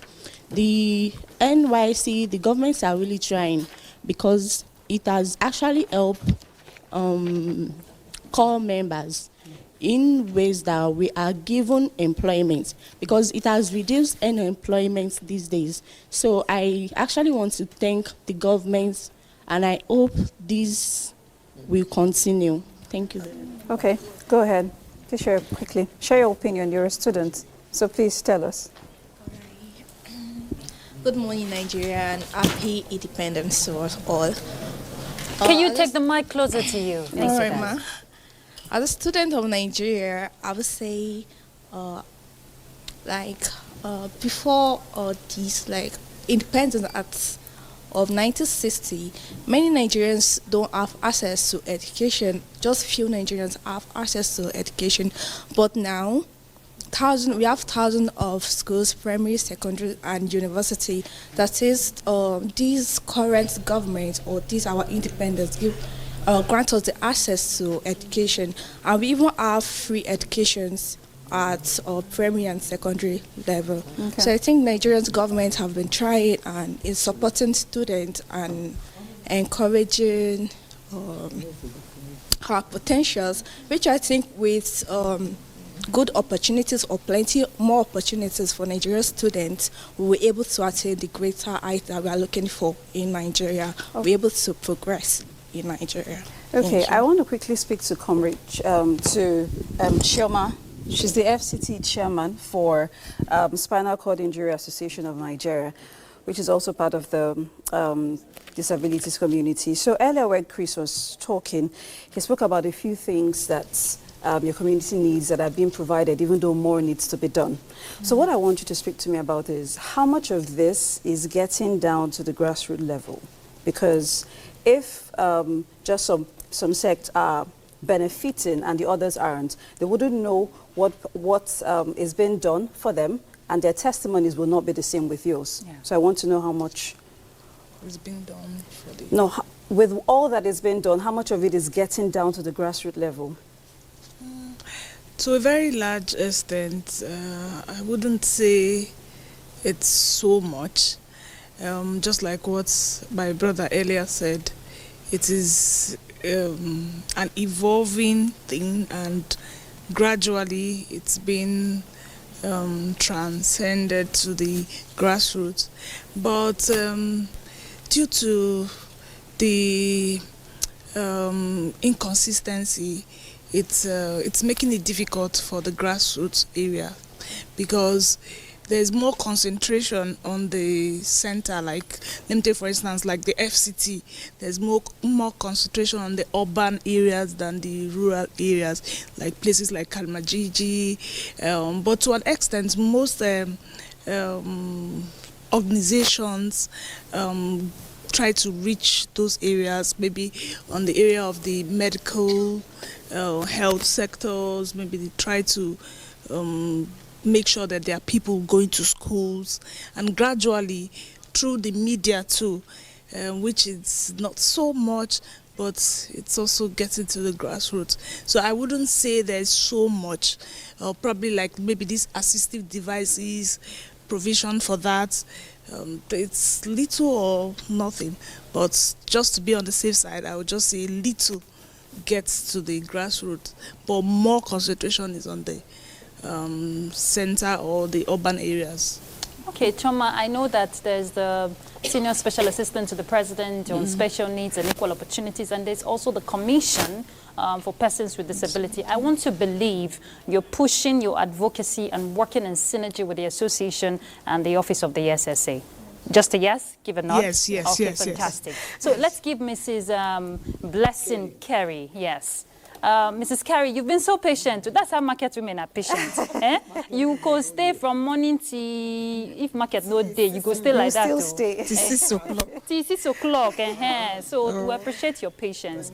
But representing women who are entrepreneurs, you know, women who are mothers, women who, Mama has spoken on behalf of the women, but want to hear your own voice. It's a town hall session, and everybody's voice must be amplified. Yeah. Good morning, Nigeria. Happy independence. We thank God to be here today. And I want to go back for our English. Let my people hear what we're saying for here. Tomatoes and measure for Gary. We thank God for our mama. In the market, like what our mama say, I'm from Delta State, but I eat me and cooker and the tuwo. And if I bring starch and banga soup, the North people will join me to eat. And I thank God we are corporate. We love ourselves. It's only two things that we want to beg government to do for us. To make a road for us, to be clear for us, to travel, to bring all those things that we are selling. And again, to bring, as our mama normally say that the price of something is coming down. Let them see put it down to make us to be happy. Thank you. Okay. Mrs. Carey, you too as a market woman, make una know they part the price. Mona they pity us when they come market. Market women, oh yeah. Oh yeah. Market men, one Nigeria. God bless Nigeria. And copper, we. Wow. We. Wow. All right. So we want to thank Mrs. Carey. That's the much we can take from Thank you. The message, market women, oh yeah, yes. We don't hear. All right, Tochi, you know, it's been, you know, an incisive conversation here. Yes, it has. But one thing I'd like to stress, what the president said, now speaking, he said he salutes your endurance, your understanding, and your support.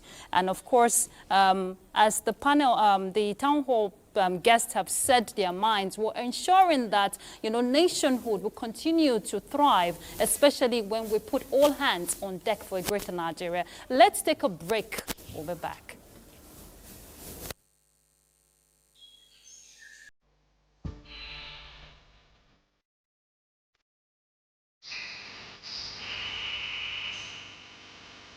Let me tell you a story. One that begins in agony, but in time glides to glory. It's of a place written off. Chaos built a nest at its center, and there hatched corruption, instability, and economic winter. Let me tell you a story of a center for excellence that drowned in mediocrity, echoed the lighthouse that drowned in darkness, sinking the hope of those who looked up to her. Let me tell you the story of Lagos, until one man stepped in.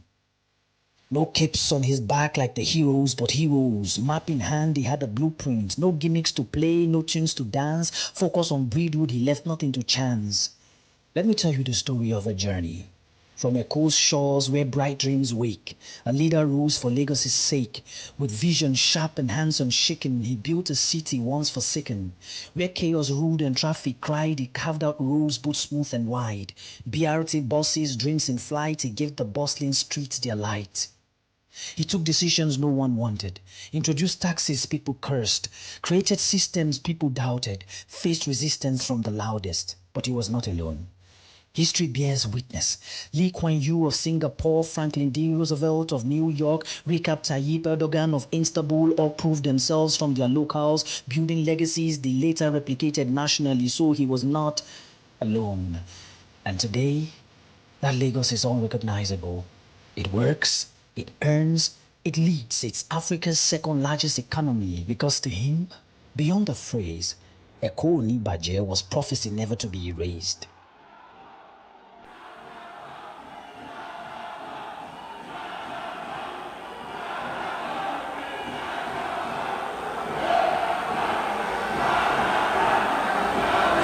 Now Nigeria calls his name, and to the helm he rose again. A nation's burden deep and vast. He faced it firm, he faced it fast. From Lagos days to Abuja's heel, he bears the torch with iron will. He's chosen the hard work over pretense, reality over rhetorics. Let me break it down.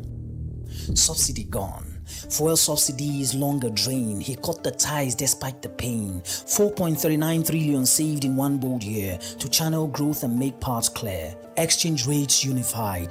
The naira floated, markets freed. A bitter dose, but what we need. Inflation spiked, but time should tell. For bitter roots to bloom and swell. He wooed the world with steady pace, secured 30 billion in foreign embrace. Investors stirred, foundations laid in ports and steel and gas relayed.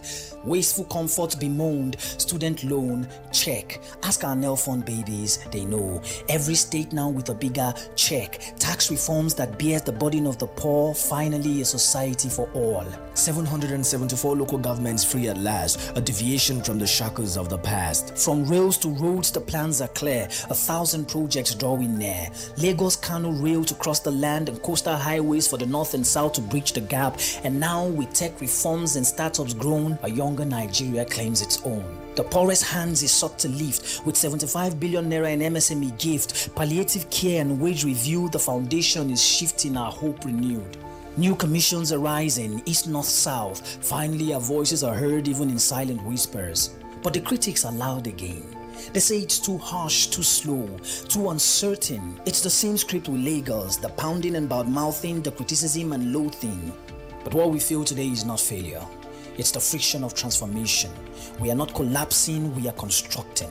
Dust will rise and the sun will burn, but we hold our ground, for our foundation we reborn. We will not curse the fire and lose our gold, for at the center our leader we behold. They say tomorrow is uncertain and cannot be told. Nah, we are sure of this tomorrow because he did it before. And so from Lagos to the nation, we are building greatness brick by brick. Like a pregnant mother, we hold our peace. For out of these pangs will come our feast. We stand gidigba at ease, attention focused on the goal. We know renewed hope is here, because we the follow who know road.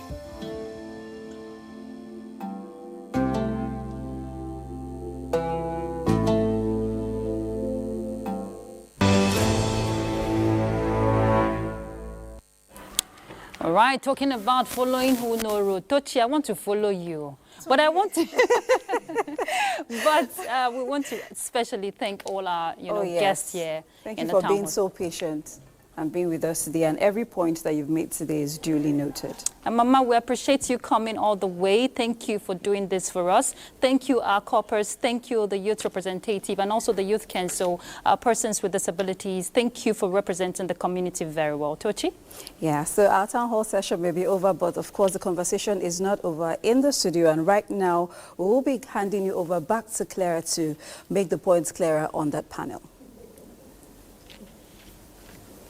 Thank you, Tochi. Thank you, Ruth, and I call her Lekpashos Ruth. Mama, we do appreciate you, and I quite agree with you that markets thrive not just on trade, but also on patience and collaboration. And if we can explore these two, it is not just the markets that will be the best for it, it will also help to build a whole Nigerian community.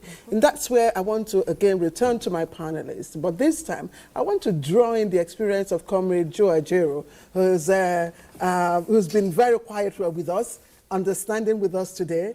And I just wanted to share with us, how is it that we can explore patience and collaboration in advancing workers' rights? Well, I think those are some of the hallmarks of any good trade unionist.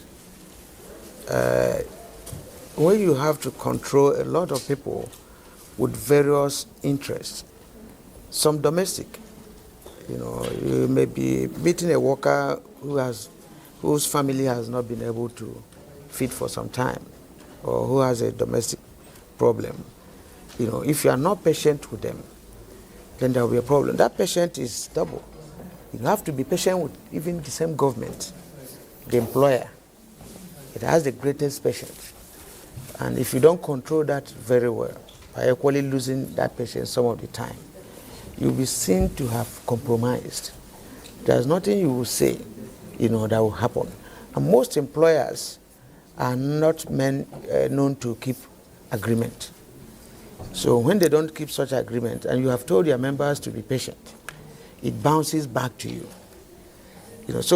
But patient works so well. And, is there a time that you know, you've had to, your humility, you know, in advancing your workers' rights have been challenged? Almost on daily basis, you know.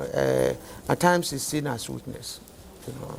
If you check the route to even the little 70,000 naira minimum wage we got, you know where we started, you know, from 30,000, we were asking for almost 500,000, and we ended up at even 40 something. You know, at that point, we had to say, what's the meaning of this? You know, before we could get to 70. And now that we're at 70, you know, everything seemed to have gone up. And it was with a condition that if you do this, if you provide CNG buses and there is transportation, there is this. That have not happened, you know. But it appears things are coming gradually, you know. And then we have to equally look at the economic side of it. You know, is there any country that is earning 70,000? The answer is heck no. Now, is it just the amount you are talking of? You know, if you have done one or two things, will 70,000 not be enough? Definitely it will be enough. Assuming a bag of rice is even 30,000, whatever. But people that have worked on their economy very well, their currency, you see that $5,000, $2,000, people will feed with it and have change.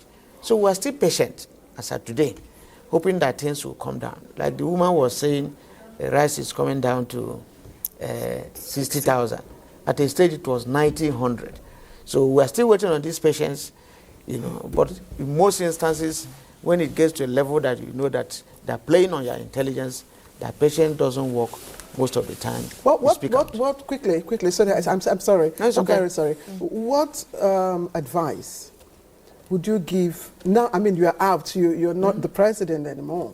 So you're watching from the sidelines, or maybe giving fatherly or godfatherly advice from behind, you know, the cards. But what advice? I mean, sincerely and understandably too, what advice would you give other unionists in approaching, you know, challenges with government? Well, are you saying I should give them as an independent person now? Yes.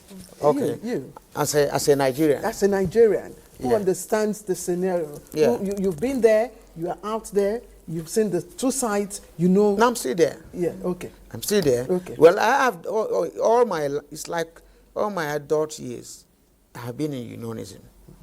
You know, from the Nigerian Union of Journalists, branch, National Electricity Union, up to this moment. And I read it. I read Industrial and Labor Relations up to master's level and others. Now, if I'm giving advice, it's like an expert. The unionists must do their own research. If I'm asking for 20,000, and I should be able to know the income of that organization, because ability to pay is at the center of every negotiation. Absolutely. Every negotiation. So I can ask for 30,000 when the capacity of that organization is 20,000. But if you don't do your homework, you may be asking for 30,000, and then there will be a problem. You know, if you are asking for 20,000 as well, and you know that that organization has the capacity to give 50,000, so that is where the homework, you know, becomes necessary and research. And when you confront them at the table, because your members are people working in various departments, you know, in accounts, in other, you know, if you are able to get this information and present it to them, you know, in most instances, the management will not, you know, have much to do. You know, it's just like various speakers early in the day, like the governors said, about, although it's a conversation that we can take up next time, about subsidy removal and all that. It's controversial area he mentioned. Yeah, you can't remove subsidy and import. You can't have a country that you are destroying young guys with drone and they are refining. And you can't legalize it for us to refine and be independent. So we'll be selling crude and buying finished product. That conversation we have not ended it up. So if you want to sell crude and buy, then you have not done anything. It's not a rocket science. So I think that, you know, you have to do your research, and the management, our workers, our leaders should be able to know more than the management. It's important. If you see where a trade union leader is stronger, is more knowledgeable, is intelligent and the MD, there's usually a problem. So I think they should learn, improve themselves on daily basis, especially on research.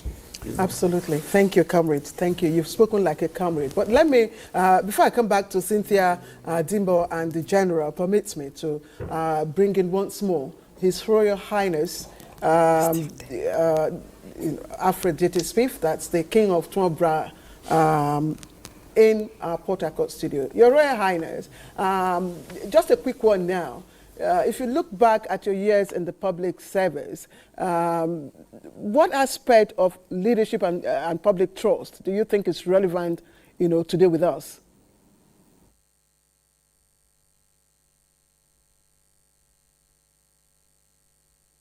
Leadership and, well, you will find that leadership is one thing that comes naturally for those who have it. But you can also train leaders and prepare them for the leadership role they are supposed to play. You see, in the Navy, you train people individually and then they work as a team. So in the same vein, a lot of governments, when they are governors, when they are appointed, they now have a workshop, and then after appointing their commissioners, they go into a retreat and you train them. The National Assembly also normally has retreats to train their various teams. These things are very necessary. You cannot take them for granted. And moreover, the use of consultants. You see, a lot of seminars and things are being held. After that, all information is gathered and put away in the store. The universities do a lot of research, and those researches are not passed on and implemented. Inventions are done, and nobody to sponsor them, to bring them into real use of the ordinary man. So you need to have a think tank that will be able to use all these things to advantage. The African Diaspora Union has such a think tank, and for people who have come up with inventions, if they have developed them at a certain level, they can be taken over and completed and built upon.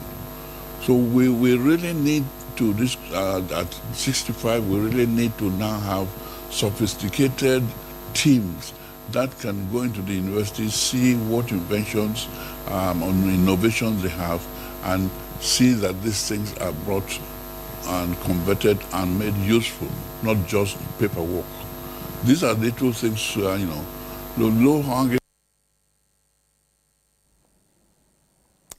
I think we've lost connection, audio connection or signal from Bayelsa.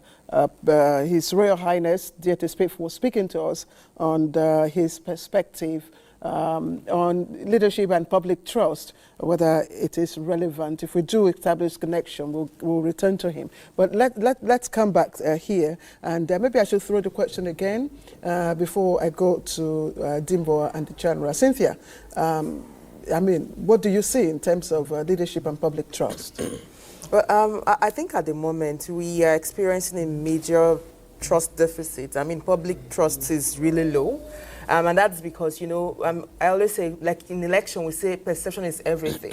If the citizens, the people do not feel that policies are addressing their personal or their daily needs, they would not trust whatever the government is saying. If the attitude of those in government is not an attitude that's promoting a culture of managing spending, but rather you're having very extravagant lifestyle, it also would not inspire confidence in the people to believe that this austerity measures is something that is applying to all. And so for me, there are two ways to approach this. The first is, how do we invest in the leadership process so that the leadership recruitment process through the elections is designed in a way that the process itself, the electoral process itself, is credible and transparent, but that it enables the emergence of competent leaders with the requisite capacities to provide the leadership that we want. Over a long period of time, what we've had is a recycling of leaders. And most times we've not had people who are willing to say the truth and build the system and consolidate on past effort. It's almost like everyone comes in and wants to have the culture, the Dobale culture. You want to come and you want everything to be in your name rather than consolidating. That's where the problem is. We've not had a continuous system of progress and development in the country. Can you speak to this within the context of gender and then the RSB? Yes, and so that's where the leadership recruitment process, the electoral process. I'm glad we have an ongoing electoral reform and constitutional amendment process because one, the reserve seat bill, the idea is to create seats for women to increase the number of women in National Assembly, State Assembly, and the House of that's National Assembly and State Assemblies. That's one of the proposals. The idea is that currently we have just 4 women in the Senate and about 16 in the House of Representatives out of the 360 and 109. We have 13 states in Nigeria that has no woman in the State Assembly. And so this bill would ensure that at least every State Assembly has 3 women. But now the electoral process itself can no longer be a process that is designed to exclude capacity and exclude gender and exclude the youth. And why do I say that? We've had a politics of exclusion that is driven by, one, the money bags, the money politics, and secondly, is driven by a patronage system, which is why our political parties currently are even struggling to stand.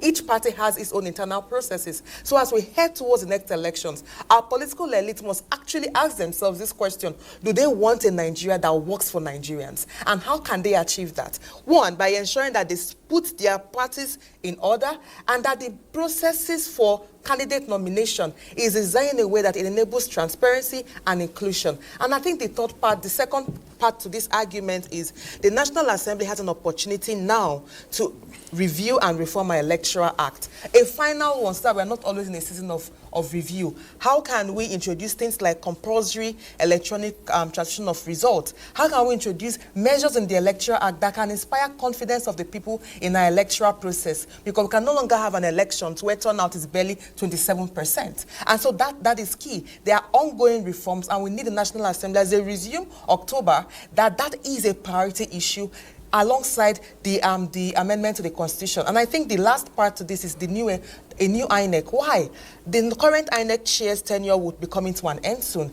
There are conversations around who would head this Electoral Commission. I think it's a call to the president with this beautiful speech he has given this morning to ensure that whomever is nominated must be, one, someone that has the courage and stamina to say no to the pressures of the political class, someone that has the requisite experience in elections, someone that is non-partisan, has never been a member of a political party, and someone that has integrity, because whomever heads the Electoral Commission will go a long way to rebuild trust of the people in that institution. We can no longer have a democracy where Nigerians feel that they are not part of the system. We want a democracy where citizens are confident, where citizens are excited to come out and vote, and when Nigerians feel that truly the Project Nigeria is our project. At the end of the day, honestly, it's about leadership. If we can't get leadership right, we cannot have a Nigeria that works for us. I mean, wonderful contribution. But let me just go a bit on the RSP, because recently I've had to engage people about the content and context. Maybe a little more clarification. First, this is you're asking for, women are asking for reserved, certain percentage of seats reserved for women. Not to be appointed though, but to be elected into. Yes. Someone asked, under what constituency? Yeah, beautiful question. And that's also because I've heard people say the idea of affirmative action or reserve seat is Western. It's not. In fact, Africa is home to feminism, because before the colonialists came in, we actually had a system where women and men had decision-making powers. Yes, we had, let's not even get into that. I always give examples of the fact that the colonial system changed the power dynamics, and now we're dealing with a system that is male-dominated. So why this reserve seat? The idea is, in every state, for instance, state assembly, there are 3 state senatorial districts. Each senatorial district, you have women contesting for 1 seat. Only women will contest for those particular seats. And those women will represent the constituencies in the state assembly. In the Senate, the idea is 1 seat additional per state and the FCT, and in the House, 1 seat additional contested by only women. The idea is this would run for 4 electoral cycles. So it's not ad infinitum. And the idea is to create an image where women leadership is now the norm and not the exception. And that's what we're hoping to achieve with the bill. All right, I wish us luck. This is a Nigeria project, not a women project. I'm just looking at the faces of the men here. It is a Nigeria project. Nigeria is not even looking up. He's not even looking up. Dembo is just smiling away. The general is thinking about my next question. The general is thinking about my next question. And my next question to you will be, I mean, the theme, national theme, is calling on everybody to come on deck, you know, join hands together and leverage our diversity for a greater nation. Where do you think the handshake between the military, the government, and the citizens should be? Fantastic handshake between the military, the government, and the citizens. Now, when you look at the dynamics of military operations and security, that's what you call the Trinity. And that Trinity is what you talked about: the military, the government, and the people. Once that Trinity is not in sync, then the chances of the military succeeding is very, very low. So that's why we call it the Clausian Trinity. You must be able to bring the government, the people, and the military to be on the same page. Now, if you look at it, since I talked about leadership, I want to talk a little bit about leadership. Because leadership actually drives all other processes. And if it does drive all other processes, then the recruitment criteria should be very clear, should be fair to all. Now, leadership is about vision, strategic vision, ability to translate that vision into actions. That's what actually makes development happen. If you look at every country that have made rapid transition, maybe from third world to second world, you will see that vision and leadership. Look at UAE, Dubai, look at Singapore. That element of vision by the leadership is never in doubt. So, and I believe we're on the right path. We're beginning to look at very long-term strategies, not the here and now, that will take us out of where we are. We in the military, the armed forces, is also future-oriented. A lot of activities is being done looking at the threat profile. We talked about populations of 230 million, still counting. There are several reports that believe by 2030 will be about the 5th largest country on planet Earth. By 2050, you are going to about 3. And now, this will also come with challenges. So the military is still forecasting, transforming to be able to meet these challenges in future, to ensure that when we arrive there, the armed forces will be ready to be able to tackle the security challenges. So I want to assure Nigerians that the armed forces remains ready, willing and able. The same armed forces we used to know? Yes, the same. The same armed forces. And the armed forces is for Nigerians. And capacity. Yes, it's Nigerians that own the armed forces. If you look at the mission statement of the Chief of Defense Staff, General Musha, he talked about people-centric. That is the core of his philosophy. I'm so many Nigerians don't know about that, because he believes that the essence of the armed forces is to cater for the needs of the people. A more friendly army that is able to perform its duties. This seems to conflict with Professor Kechuku's, earlier contribution, that your role, I mean, you should not get involved. I don't know if, I'm sure Professor... No, people-centric means being able to do your jobs without undermining the fundamental rights of citizenry. Yes, I agree with what he said, but he didn't look at the gap. Why is the military in your face? Because there is a gap. And that gap is that the paramilitary, say the police that is meant to be that buffer between the military and the civil population is no longer there. They are overwhelmed by the nature of the problem. And that is why you see much more military call-out. Ideally, if the police, maybe the civil defense are able to tackle most of the challenges we have, then the military becomes strictly war fighting. Strictly war fighting, but that is not the case because the challenges are much. And we would really love to be strictly war fighting if other agencies of government will be able to take up these duties. Wow. I think the question, I wanted to add to what she has said concerning the whole affirmation thing when it comes to women. What I want to say, number one, is that maybe the women should start looking at what point do we start changing this narrative? You're the one that are raising the men as mothers. So maybe we should start having those conversations when we're grooming these young boys in the future to understand that the women also need that position. So that's a good place to start. Another place that I would like to advise also is that maybe women in governance and politics should sit down and have a conversation with women in the creative space. Because, for example, if you come to Nollywood, the top 10 producers in Nollywood today, if you give me, I'll say maybe 6, 7 are women. Yes. That's what I'm saying. Well, there was a shift. Yes. There was a way they did it. The number 1 film in Nigeria right now, it was made by a woman. Yes. There are more women producers in Nollywood now than men. In front of the camera, you have more women. So it means that there's something that they're doing that we can replicate on a national level. It sounds very, but it's something that can be replicated. But on that note, I also wanted to wanted to articulate a certain position that earlier on we had a conversation about.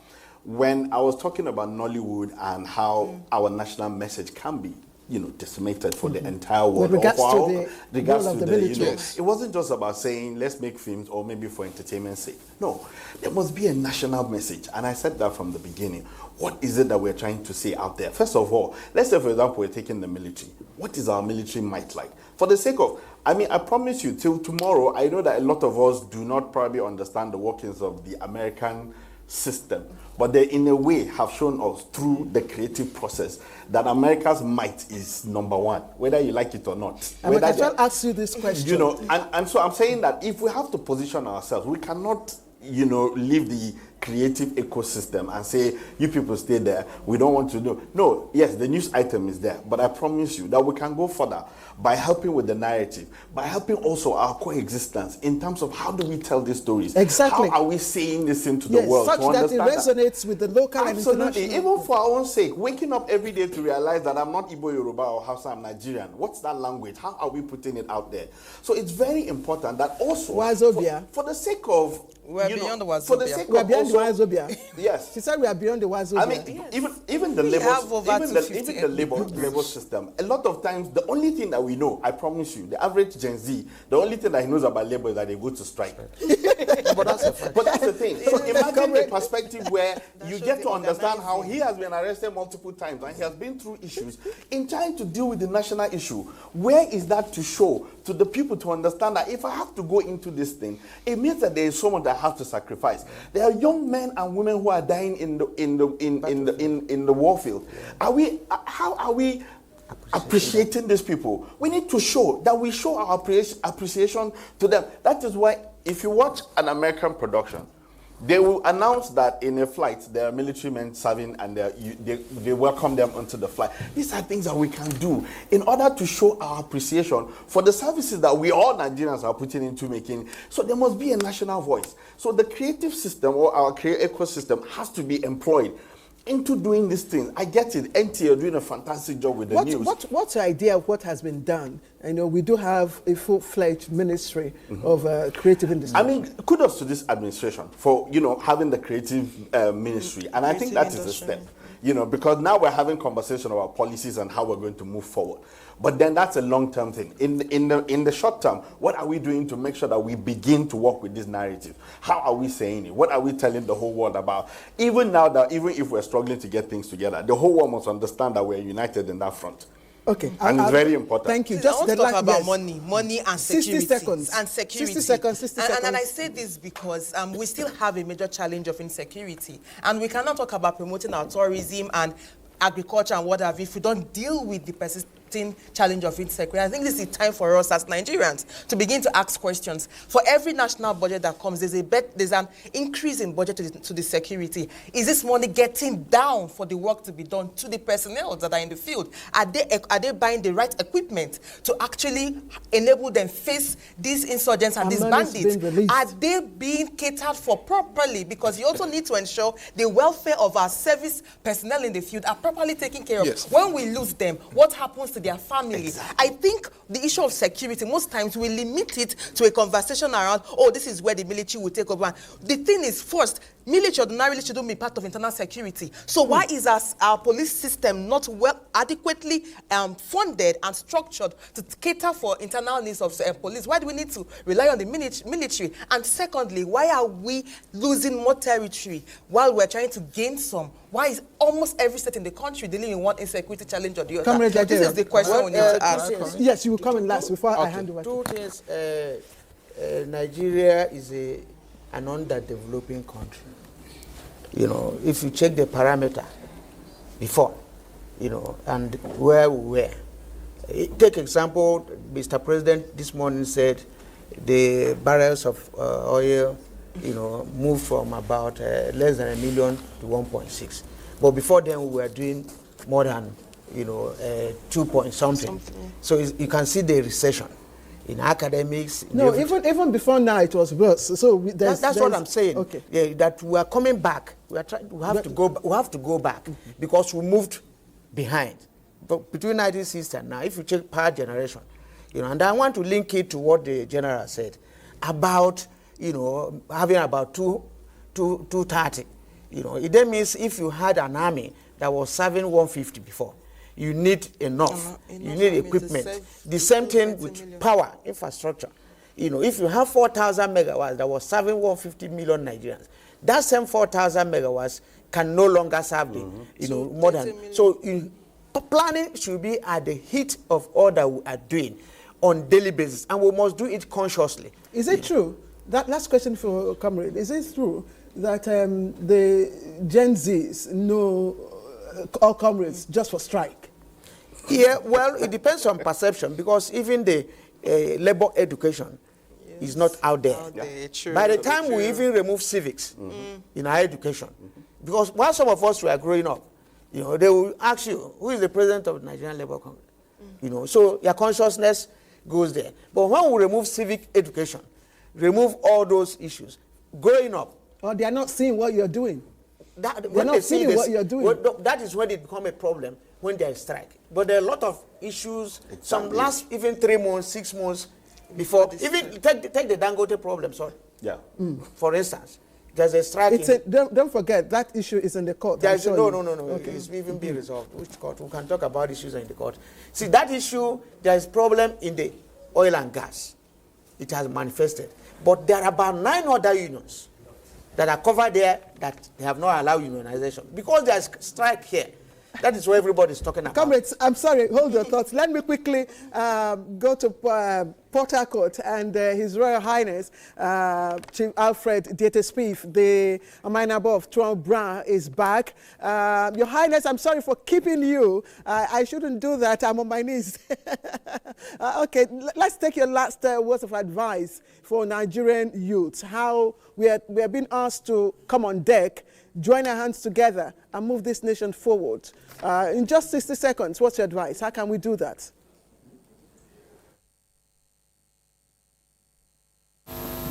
I think, you know, as Nigerians, we are all determined to achieve the highest height for the country. So it is a matter of getting everybody feel wanted, to get people to feel that sense of belonging. The young, the old, the aged, they all must feel that sense of belonging. I've been involved in government business for over 50 years, you know, and when I look back, there's nothing new. It's a matter of being able to get people interested in achieving together and celebrating together, and this is what we are doing today. We are looking at the past and then trying to see how we can improve for the future. This is very simple. Mediation is one of those courses which should be taught in schools. Mediation and Conciliation Institute is there. They should be encouraged to go to the schools and to have clubs, just like the Rotary and all those things, to get people to realize that we are one family. We all Nigerians are one family. There's going to be disagreement or conflict. How do we resolve these conflicts where there's a win-win situation? So we should be putting this fine, small tuning into our efforts, and that should get Nigeria moving much faster than it is doing now. Thank you. Thank you, Your Royal Highness. You don't know how much we appreciate you. You had to travel all the way from Bayelsa to Port Harcourt to join us for this program. That shows you are a true patriot. Thank you very much. And we have been speaking with His Royal Highness, Chief Alfred Diete Spieth, who was the first military governor of Old River State, and he's the Amayanabo of Twant Brass. He joined us from our Port Harcourt studios. Major General, you wanted to say something before Fisayo comes in? Yes, 60 seconds, about the issue of funding, yes. I think the problem with funding is when you convert the Naira to the foreign exchange rate, because most of the platforms are bought overseas. For instance, a single smart bomb costs as much as $200,000. You can imagine firing 5 of it in the north. It's just one day. So $1 million is gone. It can be in a space of 1 minute. The 5 bombs are off. So that costs a lot. And the solution is for us to look more inwards towards manufacturing at least some of our defense requirements. And I thank Mr. President for the DICOM bill, which also seeks to ensure that we're able to work with all the private companies involved in military construction to be able to manufacture equipment at home. The welfare of the troops, always prioritized. The Chief of Army Staff, his guiding principle is the soldier first. I don't know whether you have had it. Soldier first concept. That is what he's focused on. So everything that have to do with the welfare, accommodation, medical of soldiers. Honestly, I really cannot appreciate all of you enough. Dimbo, thank you very much. Comrade, thank you. You've been exceptionally wonderful today. Cynthia, I appreciate you always. General, thank you. Okay. We will come back, at least for this round, if we do have the time. Fisayo. Thank you very much, Claire. I was listening very closely to your discussion with the general and was mentioning the figures that it would take to purchase smart bombs and all that. I was looking at what to do after retirement so that I could get something in the kitty. Perhaps I will register with DACOM and all that and go through the process because, domestic competence in manufacturing is the way to go. But perhaps not particularly into armaments, but, the discussion is on the table. Prof, thank you for your patience, and there are key interventions I want you to quickly delve into very quickly. His Royal Highness, the Amanayabo of Twant Brass, has been speaking, and quite eloquently, in terms of bringing back traditional rulers to the table, being the heirs of the people, and they had formed their, the position they hold in our history. Those days, they were the custodians of public complaints, like a public complaints commission of sorts in the old traditional order. And even in terms of interaction with the people who eventually came to colonize us, the resistance was mounted mostly by the royal fathers at the time. The Alafins, the Oba of Benin, Oba of Vanawen Ogbasi, Pajaja of Ukubu, and the rest of them. All of a sudden, they are missing on the table, at least constitutionally. Your intervention. Well, traditional institutions are important. The two things to note is that when you speak of the people, those who are closest to them, who are respected naturally out of cultural sensitivity, are the traditional rulers, and they played important historical roles. So I believe they are also needed. They can't just be decorations. But in saying that, let's also know where we began to miss it.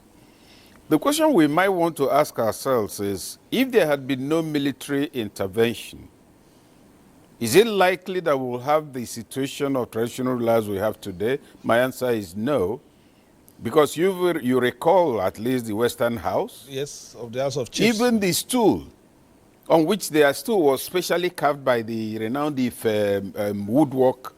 He received international awards, etc. So that fact must not be forgotten. The other fact that must not be forgotten is also the slight shift in the concept of leaders. Because from 1966, you could be appointed. I could be appointed into anything, and then I become a new, quote-unquote, newfangled leader who may actually be at loggerheads with the local authorities. And it immigrated into our laws whereby the traditional ruler is now responsible to whoever is in charge of the state. At that time, it was military leaders. Then it devolved, and that's what has become part of our constitution. So you can't overlook that fact. But then a historical error does not have to become tradition. If we don't return significant roles to the traditional rulers, we'll be making a big mistake. We'll also be encouraging some of the not so admirable traits of many people who love leadership to flourish. You look at those who are emerging today. I'm now in the House of Reps, or I'm now in the State House of Assembly. I come to visit my traditional ruler. There's a council. He's in council. And I walk in. Is that how people are brought up? The only is in council, and because I'm a senator, I walk in and say, Kabiesi, you know, there are things that must be restored, even for the benefit of the younger generation to understand traditional etiquette, and in addition to legality. So I thought that should be put in place, or that should be put in context. Then I'd like to touch briefly on a point the general made. Claire, if you're with us, on a point the general made about the gap. That's actually what I was talking about. It is that gap that has brought out our soldiers onto the road where they don't belong. Today, our soldiers and officers are being, in my view, demobilized. Many of them, when they have to be on the road, they are not part of parade anymore. Their degree of involvement in barrack discipline declines. They are even corrected to a degree. And then you find also, in addition, like all the de-radicalization program that's going on, the military is doing a very good job of helping with it, but the question we must ask is, how much of that is what they should be doing? So you find a pile-up of failings and gaps of the wider society, creating for the military a job that's not its own, and the military getting blamed for it. And why it's painful? If I'm a soldier, I can imagine how I'm feeling. You recall that I think 2 years ago, there was a bomb. A plane was shot down in Niger State, I think. It was carrying 20 soldiers and officers, 20. Now, what was the response of the state governor? Oh, that, you know, don't think of hitting back at the bandits, go and negotiate with them.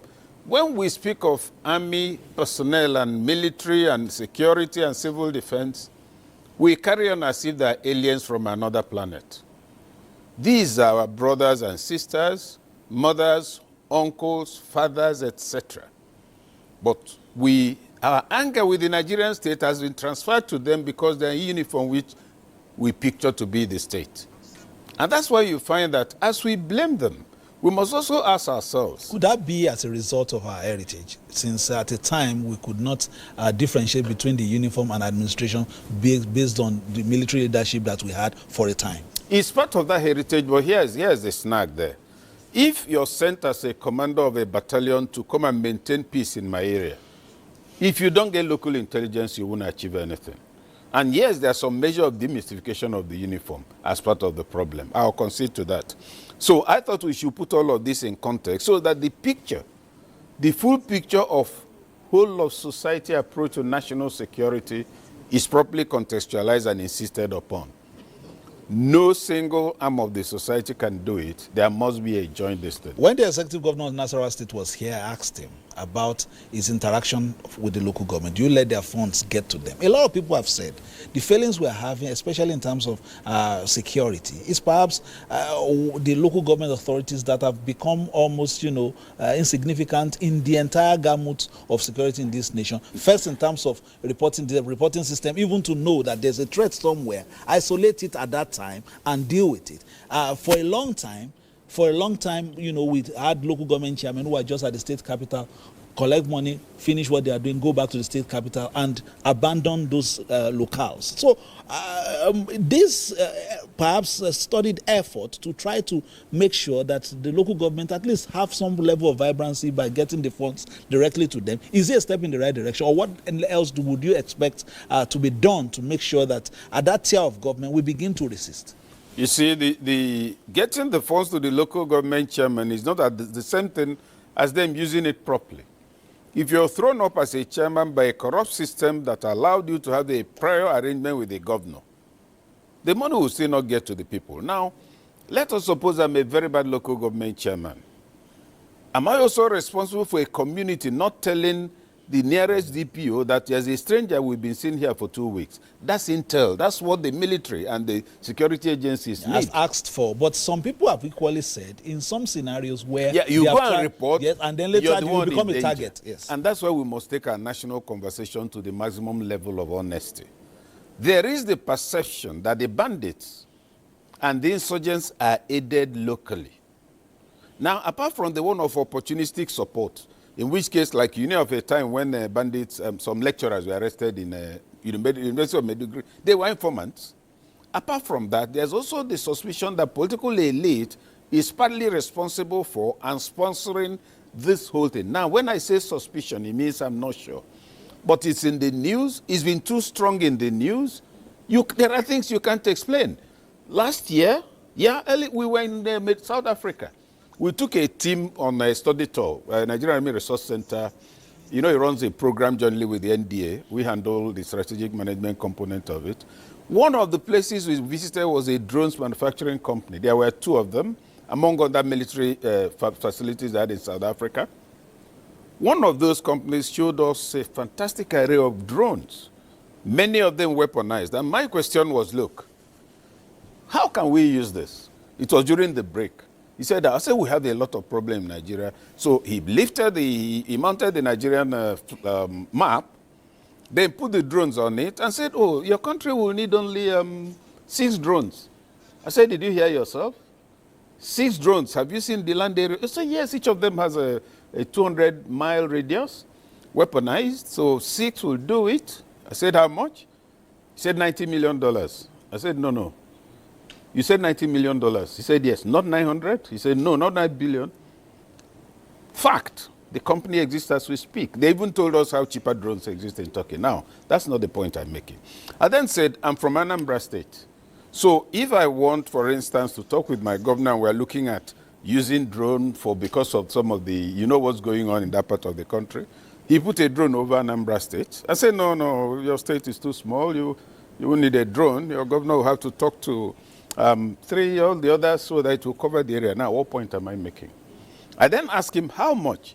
He said, oh, for your state, it will be $50 million. I said, Nigeria will be 90 and Anambra will be 50. Why?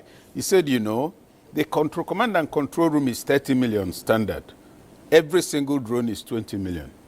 Now, picture that this is deployed. It's affordable, it can be done. The pain for me is the fact that we're wasting the most capacitated human capital this country has, which is the military and security agencies, because you don't advance without training. You relate with them, and even in the midst of academics, you see their level of knowledge. Look at all nations. They're always the alternate state, the backstage that holds the state together at the peak of any crisis, and then hence it backs out again when it settles. So what does all of this come to? Civilian self-management is critical, and that's the role of leadership. Somebody mentioned the US, if you enter the plane. Yes, not only that, if you walked into a supermarket, you had an automatic 10% discount because you're putting your life for the people. There was something we tried to do sometime in the past, but that's in the past. So now, leaving the matter, so that's the whole point about it, that the disorientation has also gone so far as to stigmatize the military, such that the loyalty and support and love that should flow automatically, which for us was exciting when we were small, is now withdrawn, not because of them. And I'll end it with one example. But because they are now... let me give you a typical example. Let us suppose that as a local government chairman, there's palliative and I've been given 150,000 bags of rice to distribute. And I carry it. I go and distribute 30,000 bags and go and store 120,000 in a warehouse somewhere. Remember, I won't be the one to carry it into the warehouse. There'll be all these boys and people and transporters. Now, hunger gets so bad that they go to loot my warehouse. As they are looting the warehouse, I'll call the police. The police comes and is overwhelmed because they can't handle it. I call civil defense, they're overwhelmed. I call the military. They send soldiers, and the soldiers are able to repel this. The soldier is trained to maintain law and order, not to support anybody. But what will the people see? They will be seeing an enemy. You get the point. Now, that you can see the stigmatization. There will be no love flowing to the highest demonstration of patriotism. But there's something. That's why the civilian-military relationship element is good. Imagine that before that operation, there had been an approach. Because in every environment there are centers of authority, whether it's a village head, local government. He said, listen, our boys are coming in the next 2 hours to stop this thing. They are carrying bags of rice and going. If we don't intervene now, it will get to the point where those who took their bags first, whoever meets them on the road will kill them and take the bag. We don't want that to happen. You see that civilian-military relations at the level of communication, interface, becomes another thing that needs to take place. So when we ask what do we do to ensure greater engagement, better whole of society approach, it's not a single solution we'll mention. Oh, once you take the army, if you take them off the street, we're all finished because the police is not equipped. They are not enjoying it, but we're reducing their numbers, among other things. It could be a little bit, daunting, the challenges that we have enumerated and perhaps the road forward. But let's now look at, you talked about, leadership. And that dovetails naturally with the question of leadership recruitment.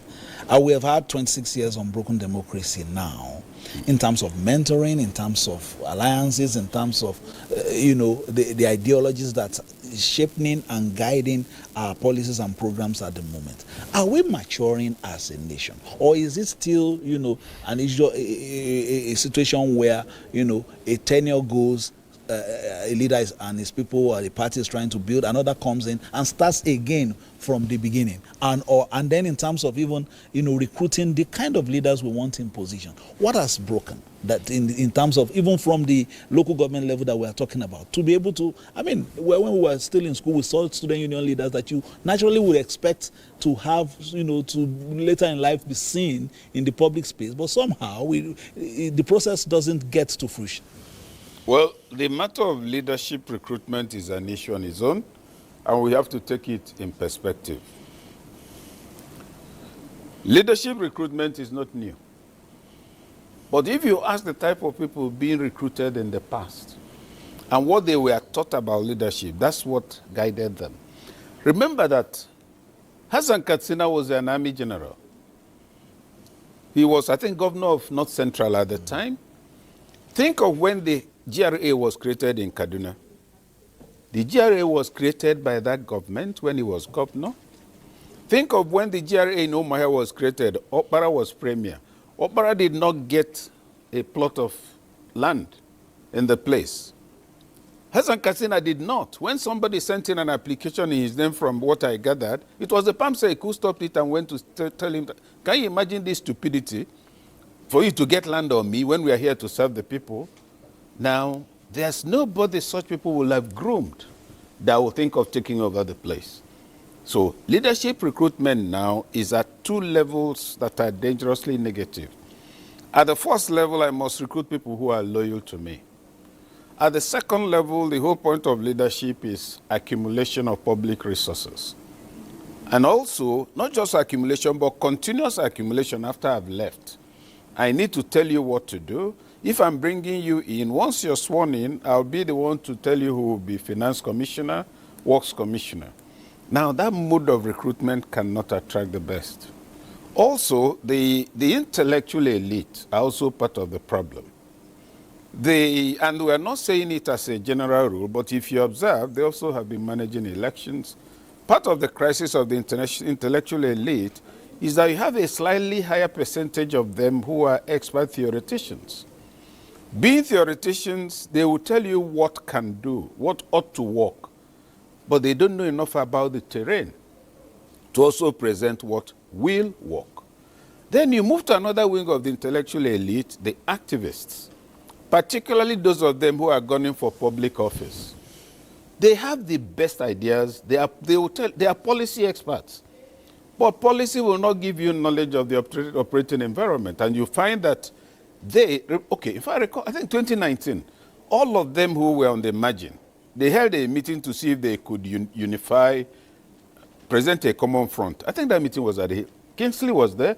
They met. Why did they not arrive at a consensus? I suspect because everyone believed it has to be me because I have the solution.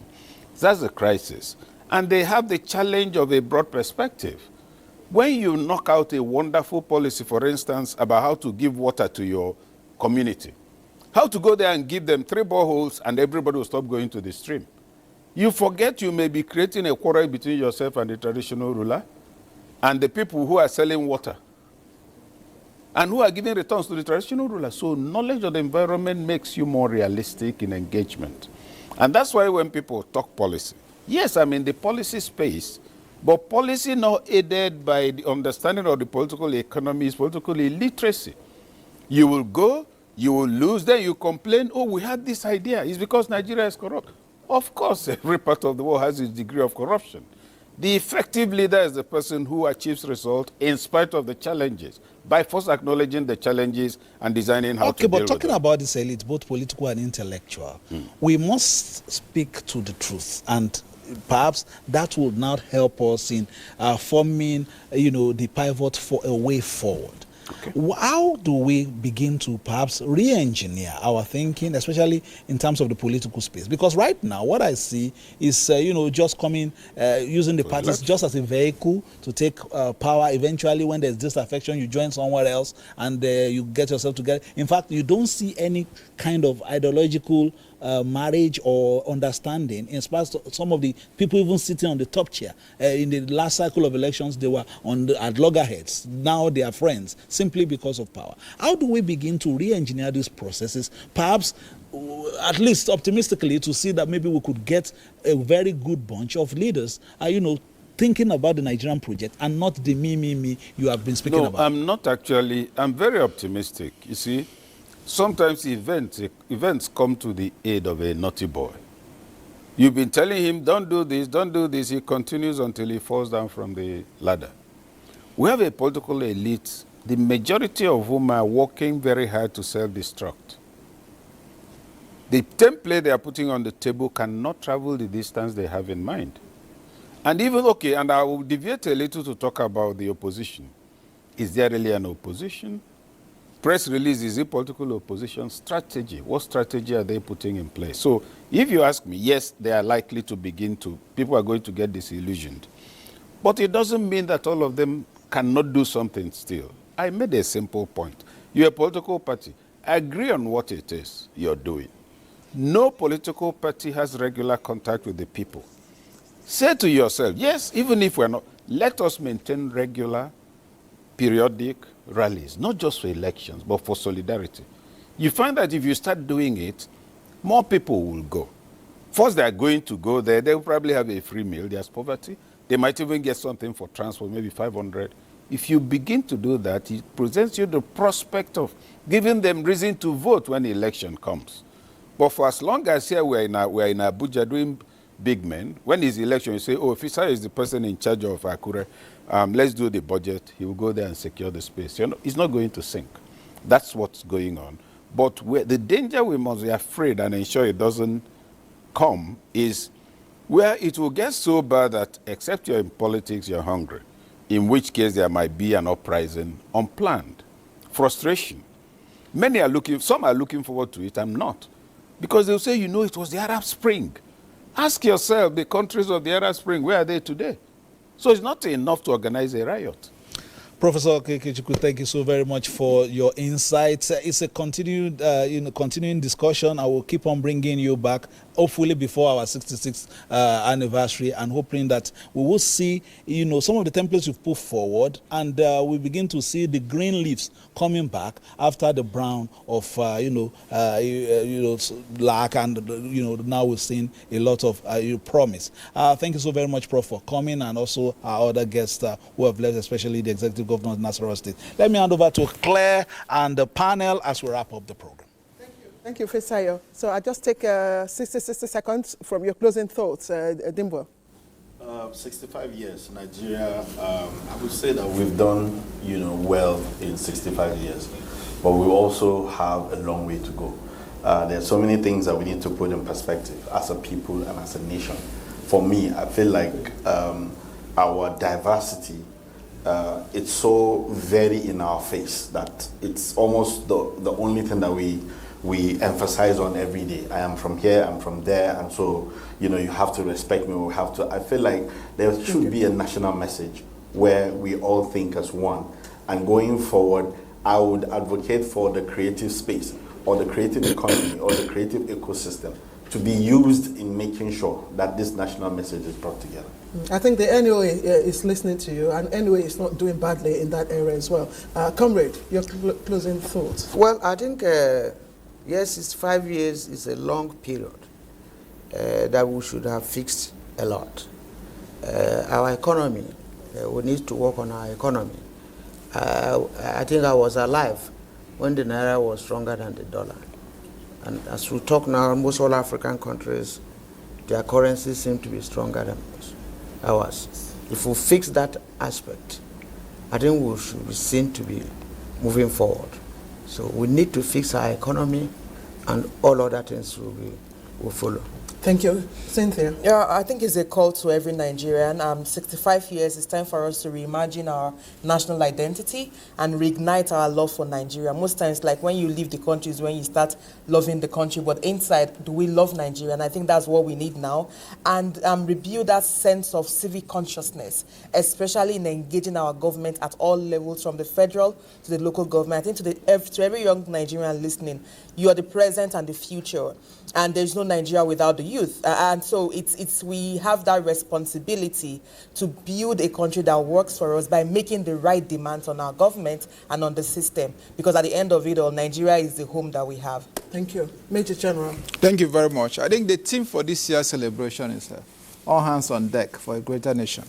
To us in the armed forces of Nigeria, it translates into a whole of society approach to addressing the national security challenges. So I want to urge all Nigerians to continue to support the armed forces, the paramilitary and other security agencies, and together we'll all solve the problem. Thank you. I cannot appreciate all of you enough. Dimbo, thank you. Comrade Ajero, thank you. Yes. Cynthia, I love you. And Major General, thank you very much for all of you. And indeed, as I close this session, I'd like us to carry forward the conviction that, you know, Nigeria's chapter is still being written. I mean, the green, white, colors of our national flag, they are not just colors, they are a covenant for generations unborn. I am Claire Adilabu Abdulrazak, and I thank you for being part of our morning session